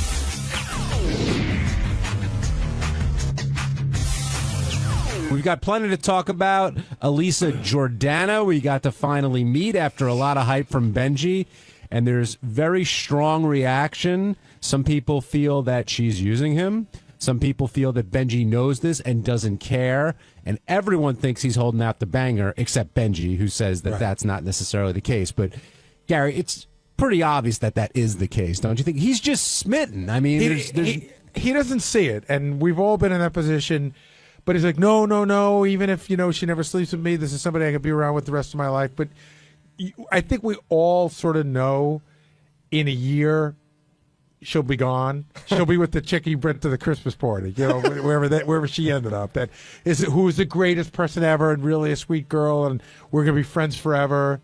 But will they remain friends? And I asked that because Marianne, who's been calling in all the time lately, his friend Marianne, they're still friends, and Benji's kind of went through this period with her. I like that Marianne calls in, by the way, because we get nothing out of Benji. So she tells us what's going on, and I love when book her in the cat suit. Yeah, well, not only that was funny too, but even like saying how Benji used to always talk to her, Benji wanted to have sex with her, which of course we know because we're men. Now, and Will, maybe you should come down to talk about this, or Jason.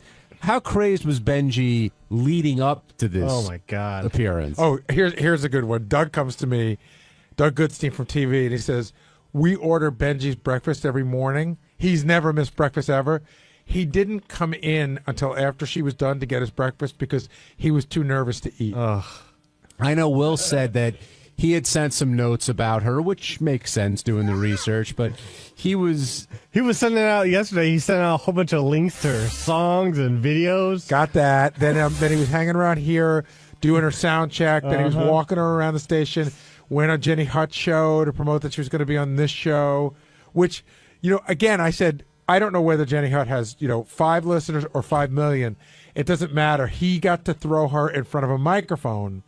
And that looks really important. Is the payoff going to be there, though, for him? He got her. He did all that. He got her on Howard's show. She got to play a couple of songs. The interview went well. Will he close? The thing is, I've been down this road a couple of times, and I'd say, mostly it doesn't work. But every once in a while, you get somebody on an off night.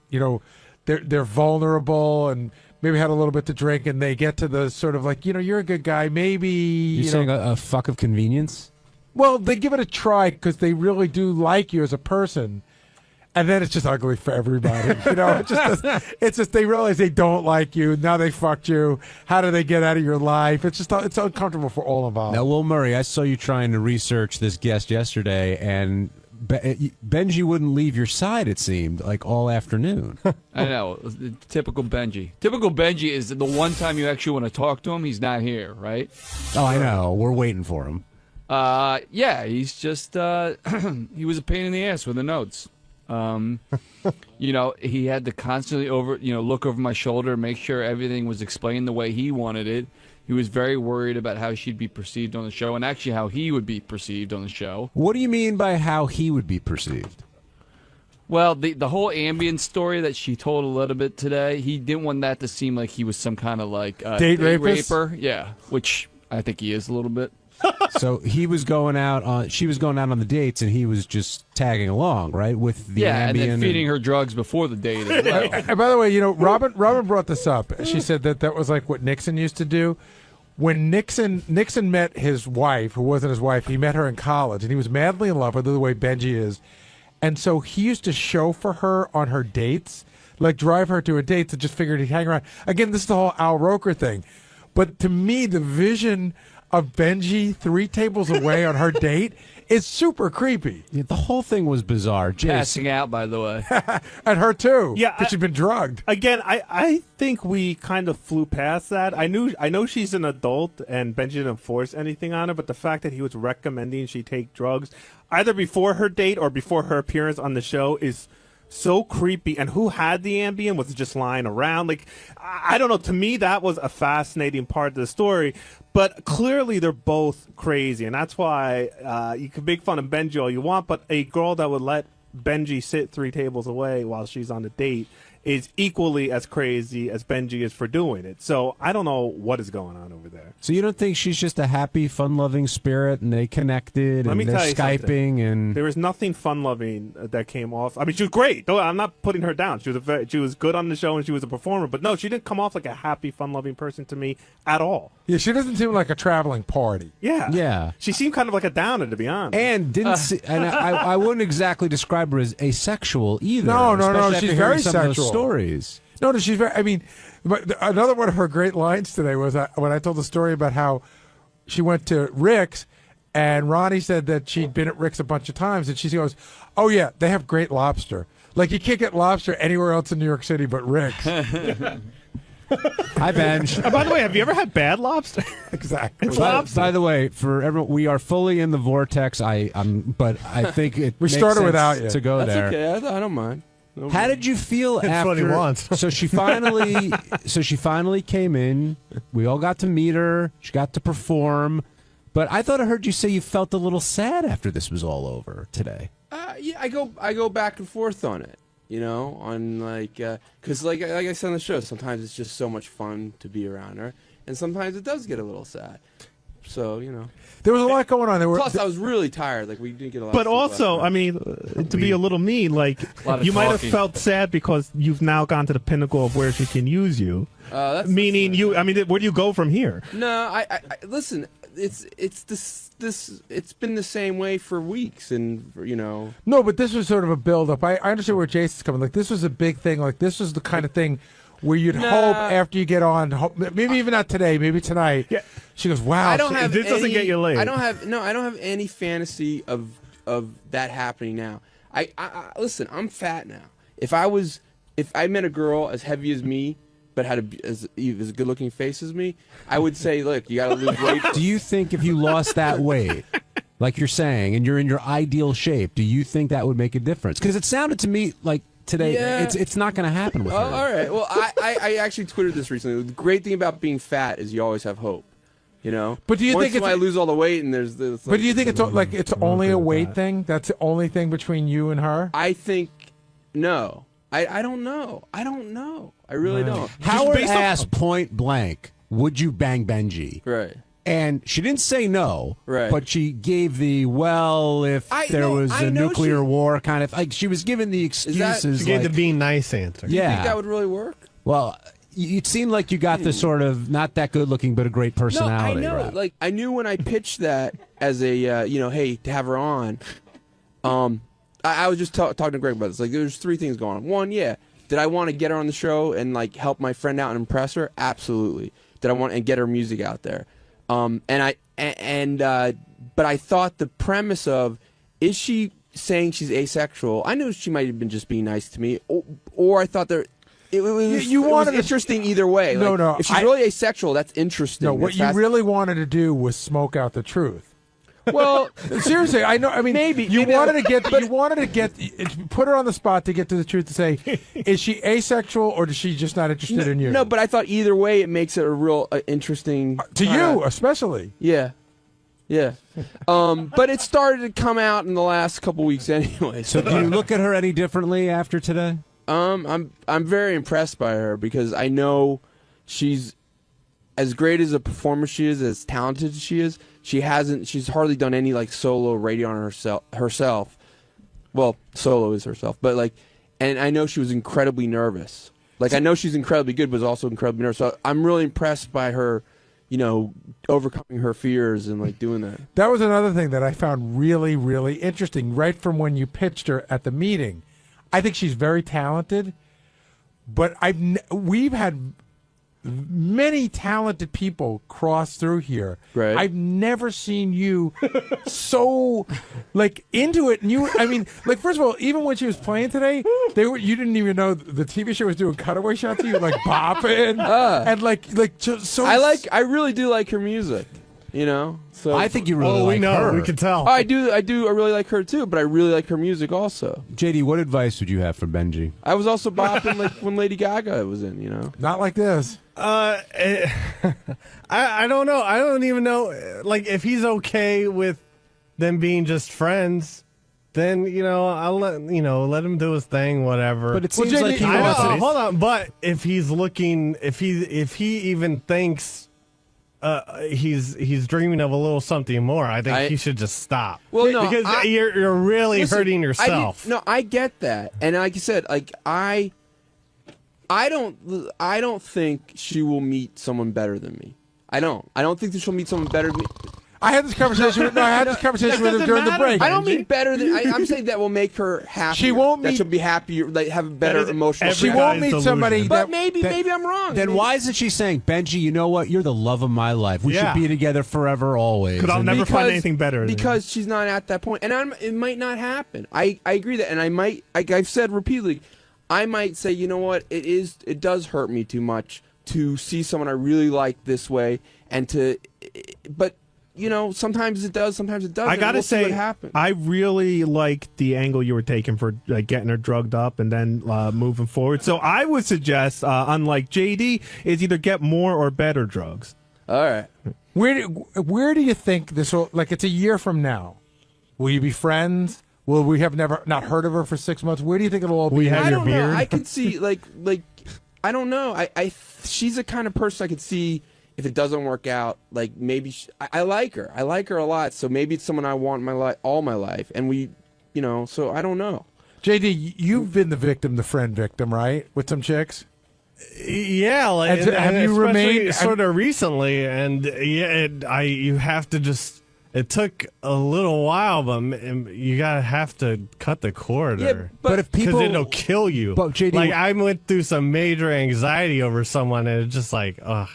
It wasn't even worth it. But when people were telling you, you know what, it ain't gonna happen. It's time to move on. You wouldn't listen. Kinda. There were always the thoughts of maybe there's a chance, but then JD, first of all, I think every guy's gone through this, and I'm assuming you're talking about. I can't remember. It started with A. Ash. No. It was someone you else? don't even know. Okay, Ashley right, Madison. Cool. You know her? Yeah. Anyway, go ahead. I'm sorry. No, you were about to say something. But have you ever had this with somebody and remained friends with them? Not really. No. Once a girl isn't into me, attracted to me or whatever, it's hard. Why are you laughing? It's hard for me to be just friends with them. You know what I mean? Same here. It's not. Or sometimes it is, and sometimes it's not. Aren't you worried about if something does happen romantically, it's going to destroy everything you built? In terms what do you mean? Because you could be if we get together romantically. It's like a bad John Hughes movie, but you could be friends with them for a very long time. Then that moment happens. Then all of a sudden, it just didn't live up to expectations. That's possible. I mean, but I'm not looking for a guarantee. I was back there in the newsroom, John, and Al, who's editing up the news stories today for us, told me an interesting story that when Benji did the hurricane show, where he was doing a 1-hour show during Hurricane Irene, I think, he had asked Al to upload 20 songs of this girl into Profit to play throughout the show. She was gonna be one of the people I interviewed. They said they couldn't get her on the phone.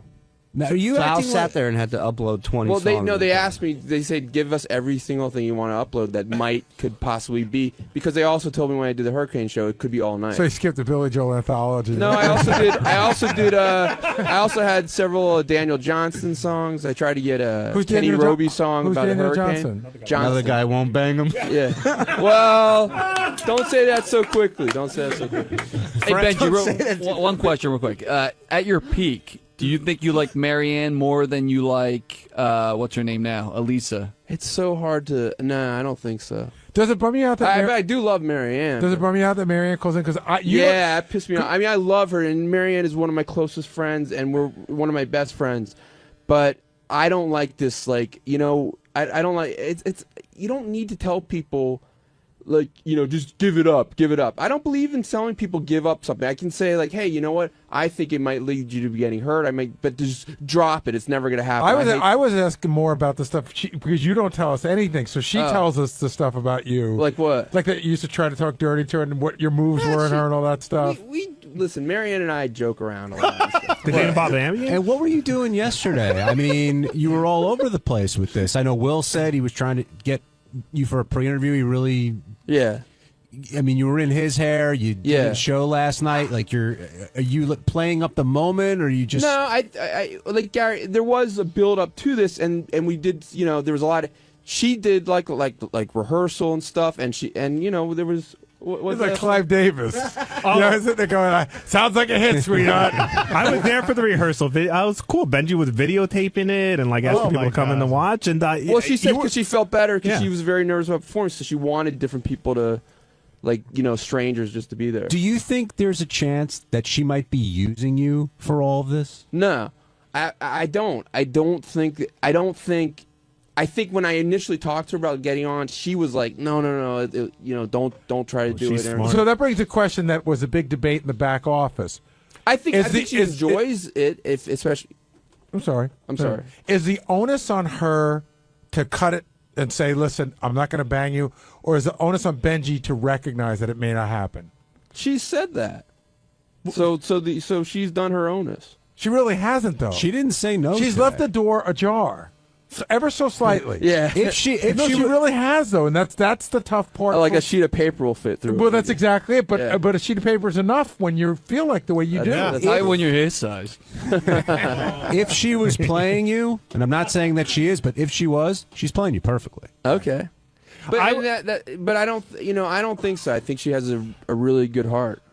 I think that as long, like, if she told you there is 0% possibility you and I will ever sleep together, and then you continue to do nice stuff for her, I think, okay, that's not her fault anymore. But I kind of agree with Gary. She left the door open, and in a way, it's definitely using you. And even if she's not doing it to be malicious, it's still using. I think you guys are all cynics. I think that tends to be a lot of people are cynics. I'm not as cynical about. You're a romantic pussy fuck. Yeah. On Wednesday's wrap-up show, two of our favorite people were here, Ronnie Mund and J.D. Harmeyer. And Ronnie spoke about how you get permission to chain a guest because he was worried about Lou Bellera and Joey Buttafuoco possibly getting into it. So we heard some Ronnie logic, and then right after that, J.D. talked about the email he sent to Howard, which said spoiler alert, and had the spoiler in the subject. Two great minds, all for you.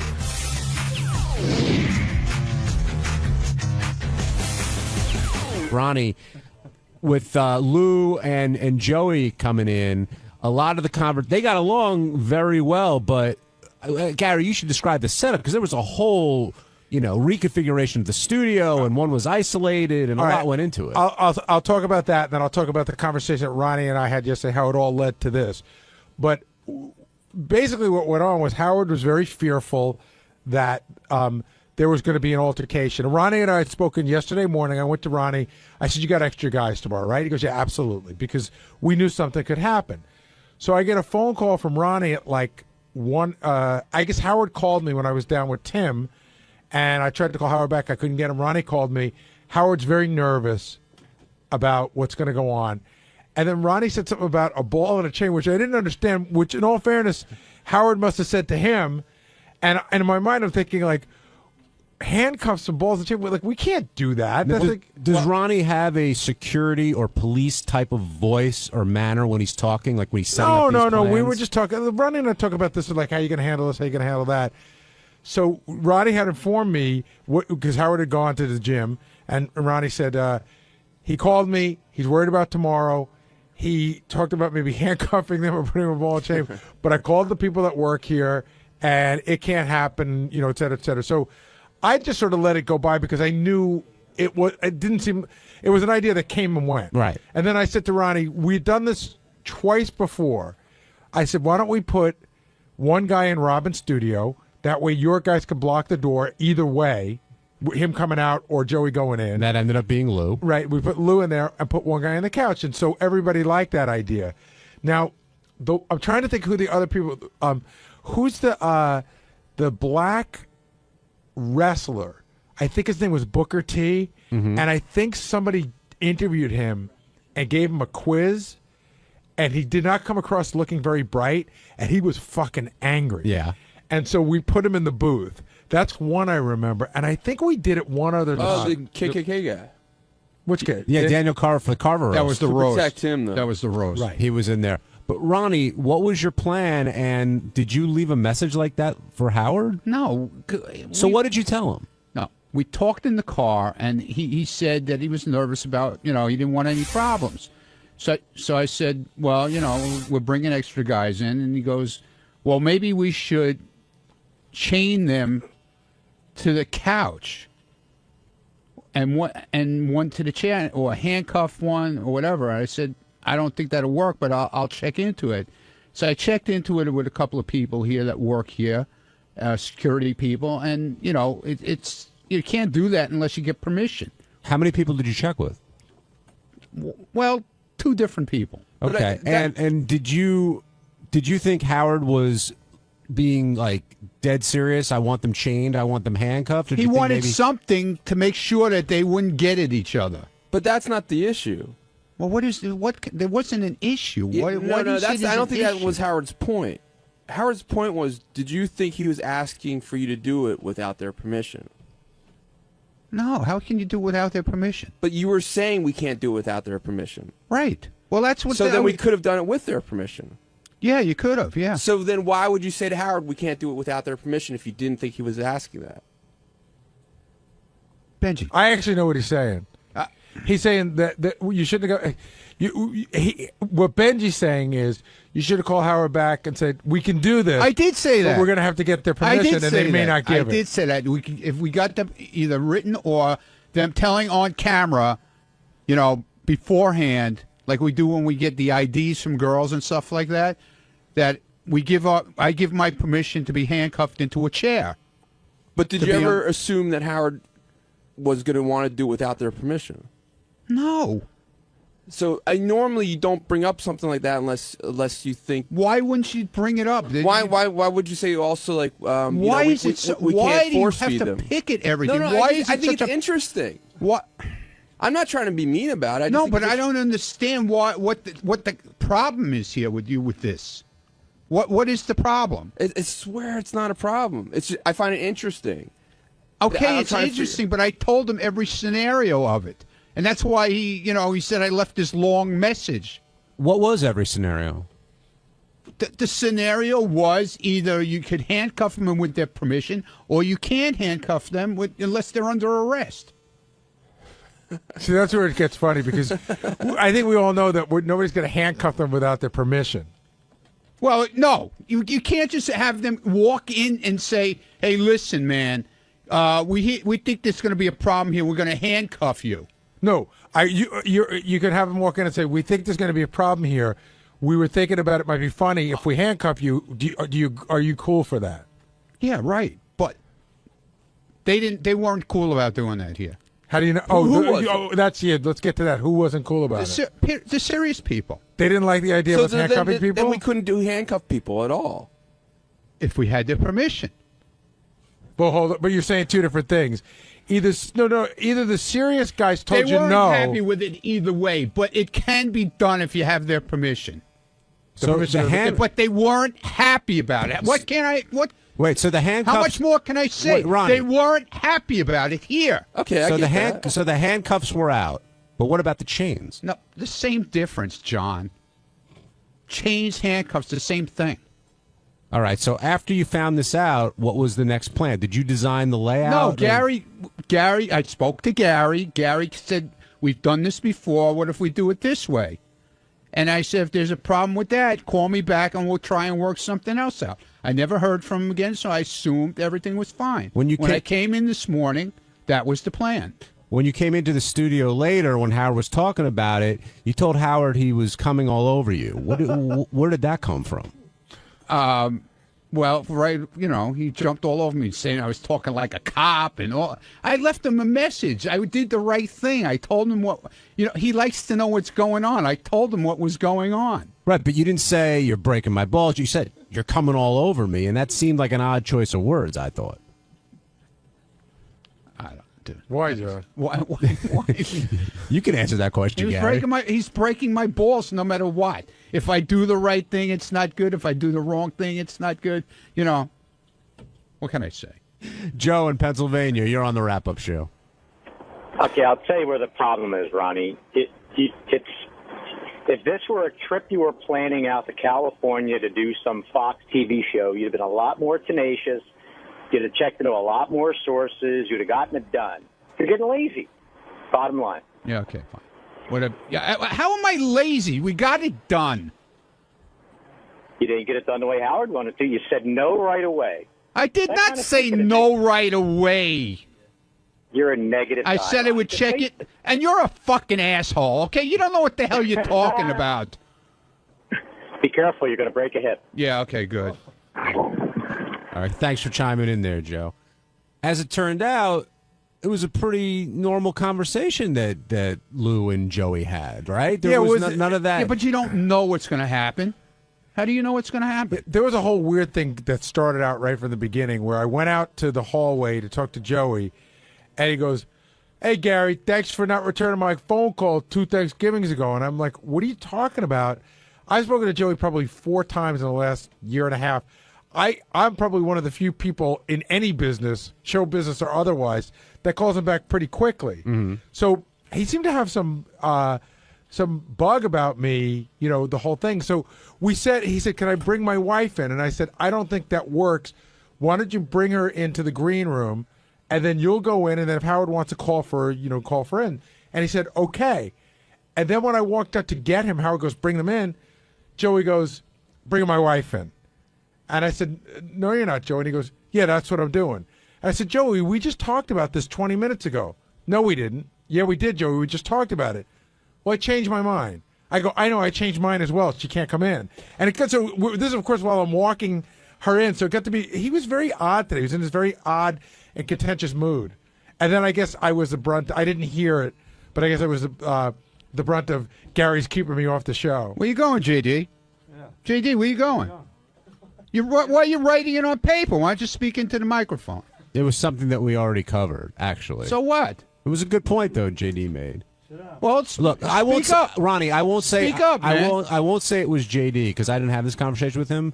But some people said that when you went and said you're coming all over me, you were trying to create another catchphrase. No, I wasn't. Oh God, it was very odd, Ronnie. Yeah, it was very odd. Yeah, okay, like your catchphrase yesterday. No, my catchphrase yesterday. Yeah. Oh, pussy fog. Yeah. Well, yeah. You don't hear me using pussy fog, do you? You don't hear me using coming all over me. Yeah, either, you do did actually. I used it once today. That's it. Okay. That's right. All right. That's all we need is one. All right. Don't come in and write it on paper. Speak into the microphone. I didn't want to bring something. That's why up. they call it the rapper show. You talk here. Hold on. I know you can't talk good. I hadn't been listening, and I didn't want to bring something up that had already been discussed already. I was having respect for the show. Unlike you, why? Just since when do you have respect for the show? I have respect for everything I'm involved in. Good. Why did you email a spoiler alert to Howard that had the spoiler in the title? That is amusing. I'd love to hear this explanation. There was a mention, Arquette mentioned Howard on Jimmy Kimmel, and I forwarded the message, and I assumed he had already seen Arquette had gotten kicked off, so I just put spoiler alert: Arquette was kicked off last night. But why would you assume it? Because you don't know that Arquette's kicked off till like 9:58, right? Yeah, well, I assumed he woke up early enough or tried to find out or something. Because most people would have been, spoiler alert, don't read this if you don't want to know who got kicked off Dancing with the Stars last night. He's going to see either way. He's going to see who mentioned him on Kimmel. No, but if you said what I just said, then he wouldn't do that. No. Well, I mean, but Gary's saying, like, you would just say, spoiler alert, the results of Dancing with the Stars vote is either way, in if I put spoiler alert or not, it would have been spoiled because he would have seen that Arquette not if he didn't want had No, he mentioned wouldn't have. him. No, he wouldn't have. Oh, if you said spoiler alert, don't open if you don't want to know who got kicked off Dancing with the Stars. But he then he wouldn't have opened it. He would have to know either way. So you were being sarcastic writing spoiler alert. A little bit, yes. But sometimes sarcasm gets lost in an email. Well, sorry. Did Howard open his email and then did it spoil it for him, or did he already know? I think he already knew. Yeah. So there you go. You came all over him, man.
Hi, I'm Amy Schumer. I'm a comedian, and I'm here at Sirius to be on Howard Stern's radio show.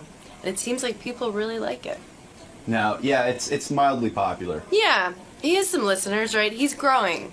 He's a work in progress. Right. Yeah. But we have a lot of faith. Yeah. In Jesus. It's gonna be all right. Oh, of course. The Lord will guide more listeners toward him. As long as you give your soul to the Lord. Oh, it's been given. Okay. My soul's been with the Lord for a while. I figured you had that luck to you. Yeah, like I've been saved. Amy, this is a big deal for you as a This comedian. is it. This is the biggest deal there is for a comic. Well, have fun today. Any advice? And just Godspeed, and may the Lord bless you and keep you. He's always with us. And also with you. I should probably play Amy Schumer's appearance on the Charlie Sheen roast to get everyone all excited about her, right? Yeah. Because she's out in the green room, and I got a lot to get to today. I got to still play Richard and Sal's new phony phone call that involves Ronnie. Oh, that was an old one you just played. That was just old, yeah. Amy Schumer is a young comedian. I think when Whitney Cummings went off to do her TV show, they had to get somebody new on Comedy Central who can be hot and be funny. So here is a... hold on, Gary. Slow down. I'm going to play Amy. I'm going to play Amy on... Do you listen to the show out there? You always see the poor guest getting heave-hoed right out of here. I was listening. All right. I just thought it would be weird to play her appearance while she was sitting here. Okay. Okay? That's how I generally work into these things. Okay. How many years I've been with Because we go over all this before we get in. Well, all you got to do is listen to the radio. That's why I put a speaker in your room. Hi. Hey, Amy. Nice to see you. Thanks for having me. I'm happy to have you. Look at this. Look at your headphones. Hi. Look at you. How are you? Good to meet you. I'm good. Good to meet you. Hi. Thank you so much. Oh, we're glad to have you here. What is this? That's this a wire. hurts. What hurts? What's this thing? Let me see. I don't know. It's a clip of It's some like sort. a netting. It's like stabbing me. This is Is it? this is karma. Is it hurting you? I could have it fixed. No, I'll just like I'll awkwardly sit like this. I'll hold it out like this. Hey, Gary, the headphone wire is frayed and it's sticking into Amy's neck. My precious angelic Neck. You'll come out of here all marked and scarred. You're like, what happened? I'm like, oh, What it's is not that? Howard. I don't know. What happened? I don't know. Looks like someone had beaver teeth and gnawed through it. A Jackass fan came in here. Yeah, right. This is their attempt. Switch to number 2? Okay, whatever you want to do. Ooh, thank you. Look at this. All right, here, I'll switch your microphones. I mean, headphones and microphones. It's both. Watch Gary at work. Oh Look how my good. God, look at this. Thank you. Better. Okay. Miracle now? worker. Feel I good? feel wonderful. Yeah, I feel good. Amy, so whenever I have a comedian in here and they do one of those roasts, I love to ask them about how awkward it is, because when you sit there, It's dangerous. You got Mike Tyson you're goofing on. Yeah, and he was like so gentle, but you do have the feeling like, oh, you could murder me right now. I watched that roast and I thought, I don't think Mike Tyson understands, like, he should just quiet down. Like, he was actually arguing with you. Like, are we going to take this like he's like starting a riot? I think some people don't ever watch a roast before Right. they do it, and so he thought it was like an urban like comedy situation where it was like good to participate, but it was like no, he kept talking to me. That's why I had to. Did anyone calm him down during the commercials and explain, Mike, this is something where you just kind of take Don King was there. Yeah. No, nobody. He was. No, Don everyone King's was there to explain it to him. Yeah, everyone was so worried. I think he was like the wild card that they were Right. like he could really blow it, but he did a great job. He did. I think even better than it seemed like he did. You got criticized at the roast because you did a joke about Steve-O, right. the guy who died, but I didn't think it was that offensive of a joke. It wasn't about that guy. It was more about Steve. It was about Steve. Yeah, no, I really like the Jackass guys in those movies. I totally just thought of it as another roast joke. That wasn't like. Was he angry with you afterward? Well, Comedy Central chose to cut to him looking like he was about to start sobbing. Right. So people were like, "Oh my God! Like, why did you ruin Steve-O's life?" But I didn't think that would be like the joke heard around the world. I didn't talk to him after because he was at the hospital because his nose was broken. Because of this thing he did on the road? Because Tyson, yeah, he kept running into Tyson's fist. And he broke his nose. Yeah, that was the goal. That is insane. Yeah, it wasn't fun to watch. I left the stage. I was like, that's not. And you know what? Need that. They barely spent any time on it. Was like all for nothing because Steve just ran into Mike Tyson's fist and he broke his own nose. Yeah, if you watched at the very end, William Shatner's watching and he goes, he says something like, Steve, oh my God. Like, it was just, it was not a fun display. I didn't like I feel seeing bad that for live. Steve-O because he's not, I know he wants to be a comedian and Yeah, stuff. he's doing stand-up. But he always then relies on the stunt that's going to eventually get him killed. There is a sadness to that, but Yeah. people love him. Like Yes. he has I found out the hard way. They have majorly hardcore fans. I love Steve. I've had him on the show many times, great. but I He's always think great. he's going to kill himself. Like he'll all of a sudden light himself on fire, and I Yeah. go, one time this is going to go horribly wrong. He's a liability. That's the fear because For sure. he feels he has to deliver that. I know, and it was like he so is going in the stand-up direction, but anything like that, there's a sadness to it. Now, I hadn't heard your roast in a while, and then I realized you were making some funny jokes about Patrice O'Neal's diabetes. Yeah. He's a comedian. I've had him on the show. Yeah, I love him. But he had like a stroke over the He weekend. did. He had a stroke. Did he? Yeah, I saw that. didn't even hear that. I saw that on Twitter that he had is it a severe thing where I think so. Oh. Like there's only been I work at the Comedy Cellar a lot, Right. and there's only been some sprinklings of what happened, but yeah, it's What's really. the sprinkle? I mean, what do you hear? He's not seeing anyone. Like nobody's allowed to go see him, but he, God, I don't know. I'm gonna start crying. He was like passed out. Like I think maybe he can blink but he can't move. He can't talk. But this is like third-hand information. Yeah. So yeah. But if anybody wants to email love for Patrice Very at Gmail, funny guy. is set up. Incredibly funny, yeah. Oh, he's one of the best comedians working. I think people who don't know much about the roast think that there's any sort of venom there, but it's like, it's more, you get to go after the comedians the hardest. Right. It's called Love for Patrice at Gmail. At Gmail, and you can gmail.com. write him. Just write, yeah. You can just. Is he going to live? You don't I don't know. I just thought all comedians know the health of every other comedian. No, I mean, he's a friend. Like they're a small community. Well, yeah, especially the New York comics. It is kind of a tight knit thing, Yeah. but it's that there aren't really answers yet. It's not that I haven't gotten word. There's no real answers yet. So did it ruin the foot joke? I mean, the fact that Patrice. No, is I now... still think that's like a sweet, sweet joke. That Right. joke was gold. Yeah. But no, he loved it. He was, and he's been in here. He's the most vicious. He can just slaughter you. Oh my God! Funny story. I thought he was terrific. I heard some comedy tape of him. Amazing. So I invited him on the show. He came on a couple of times, I think. I think I have this right. I'm not sure I even remember. So at one point I said to Gary, "Gee, we haven't seen Patrice O'Neill in a while." He said, "Oh, he's not doing the show anymore. He's mad at you." I said, "What did I do? I don't even know him that well." You had a falling out. You didn't Yeah, know we had a about falling out, and he said, "You were on the air one time. You couldn't think of his name, and you said to Robin, he's a heavy set or a fat black guy. I can't think of his name, the comedian we have on." So Robin said, "Oh, Patrice O'Neill," and he got angry with me that I didn't remember his name. Really? Because he still talks to me. I saw him outside. Did you? Not too long ago, and I said, "Hey, Patrice," and he was like, "Hey, Robin, how you doing?" Really? Oh, well.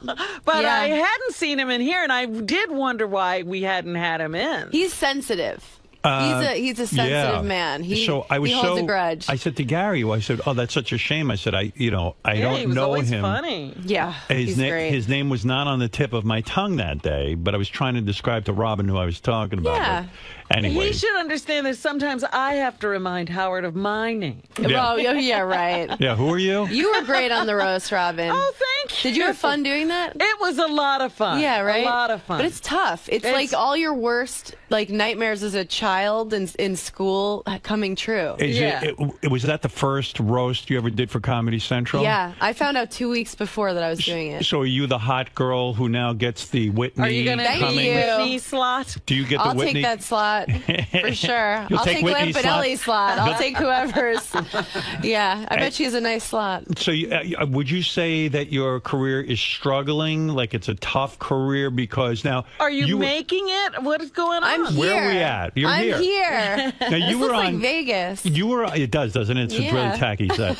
You were, but don't say that because the guys are very proud of it. No, it looks brand new. amazing. This is a dream come true. I always say to any of the comedians, were there jokes that you were going to do at the Charlie Sheen roast that got cut? Yes. There were. There were. Would you share those with us? Yes, I will. I'll share Okay. some. Let's see.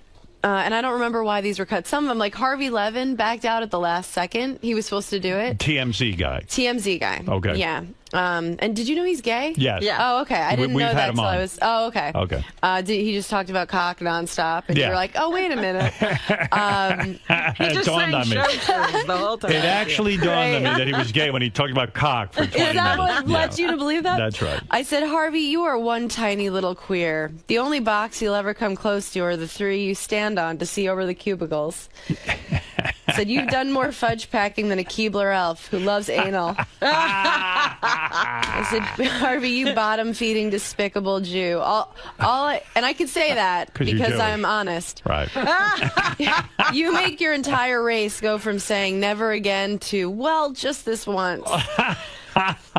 You should have been there. I know. He backed out. I was so bummed. I was going to go after him. Yeah. Now, do you write these yourself? Yeah. Wow, that's hard, huh? It is. What is the process of coming up with roast jokes? What is the inspiration? Like, what do? You just do you sit yourself down in a room and go, I am going to think about Harvey Levin. About what's the meanest, worst thing? What do I think his deepest insecurity is? Right. Or just like my fat jokes about Shatner. I'd originally written those for John Lovitz, but Lovitz looked pretty good, so I was like, I just kind of transferred them to Shatner. And then I found out while we were sitting there that he's like in his 80s. Yeah. And then I'm like, I'm calling this 80-year-old guy fat. But made it even give him a funnier. break. But he was a good sport. Right, yeah. right. But they cut out my Jeff Ross ones. Do you feel bad about making fun of people at all? Does it get? If I thought I really hurt someone's feelings, I would feel like shit. Do you come up with really mean jokes that are so bad that you go, I cannot say this on a roast? Yeah. But that's the process. You've got to let everything fly. Yeah. And then you kind of Yeah, it which down. is weird because that joke, that Steve-O joke, I did not think that was going to be anything. You know, I didn't go into this roast like, I don't care who I heard. I want to see my name in lights. I just wanted to do a good job and write jokes that I was proud of. The other one I thought that was really woo was the, those two women whose lives you ruined, your daughter. Yeah, that was good. Thank you. Yeah, that was a real good one. I thought that was one that would have gotten more flack. But How long you never does know. it take you? Like you get basically like 2 or 3 minutes on those roasts. Yeah. How long does it take you to come up with your roast material, your A game for a roast? Well, it's 6 minutes. We Okay. get like between 6 and 8 minutes, except Jeff Ross gets like an hour. Right, because he's so good at it. Yeah, he's the best. Right. He's the best. Well, Geraldo was the best. Yeah. Greg Giraldo was great. Oh God.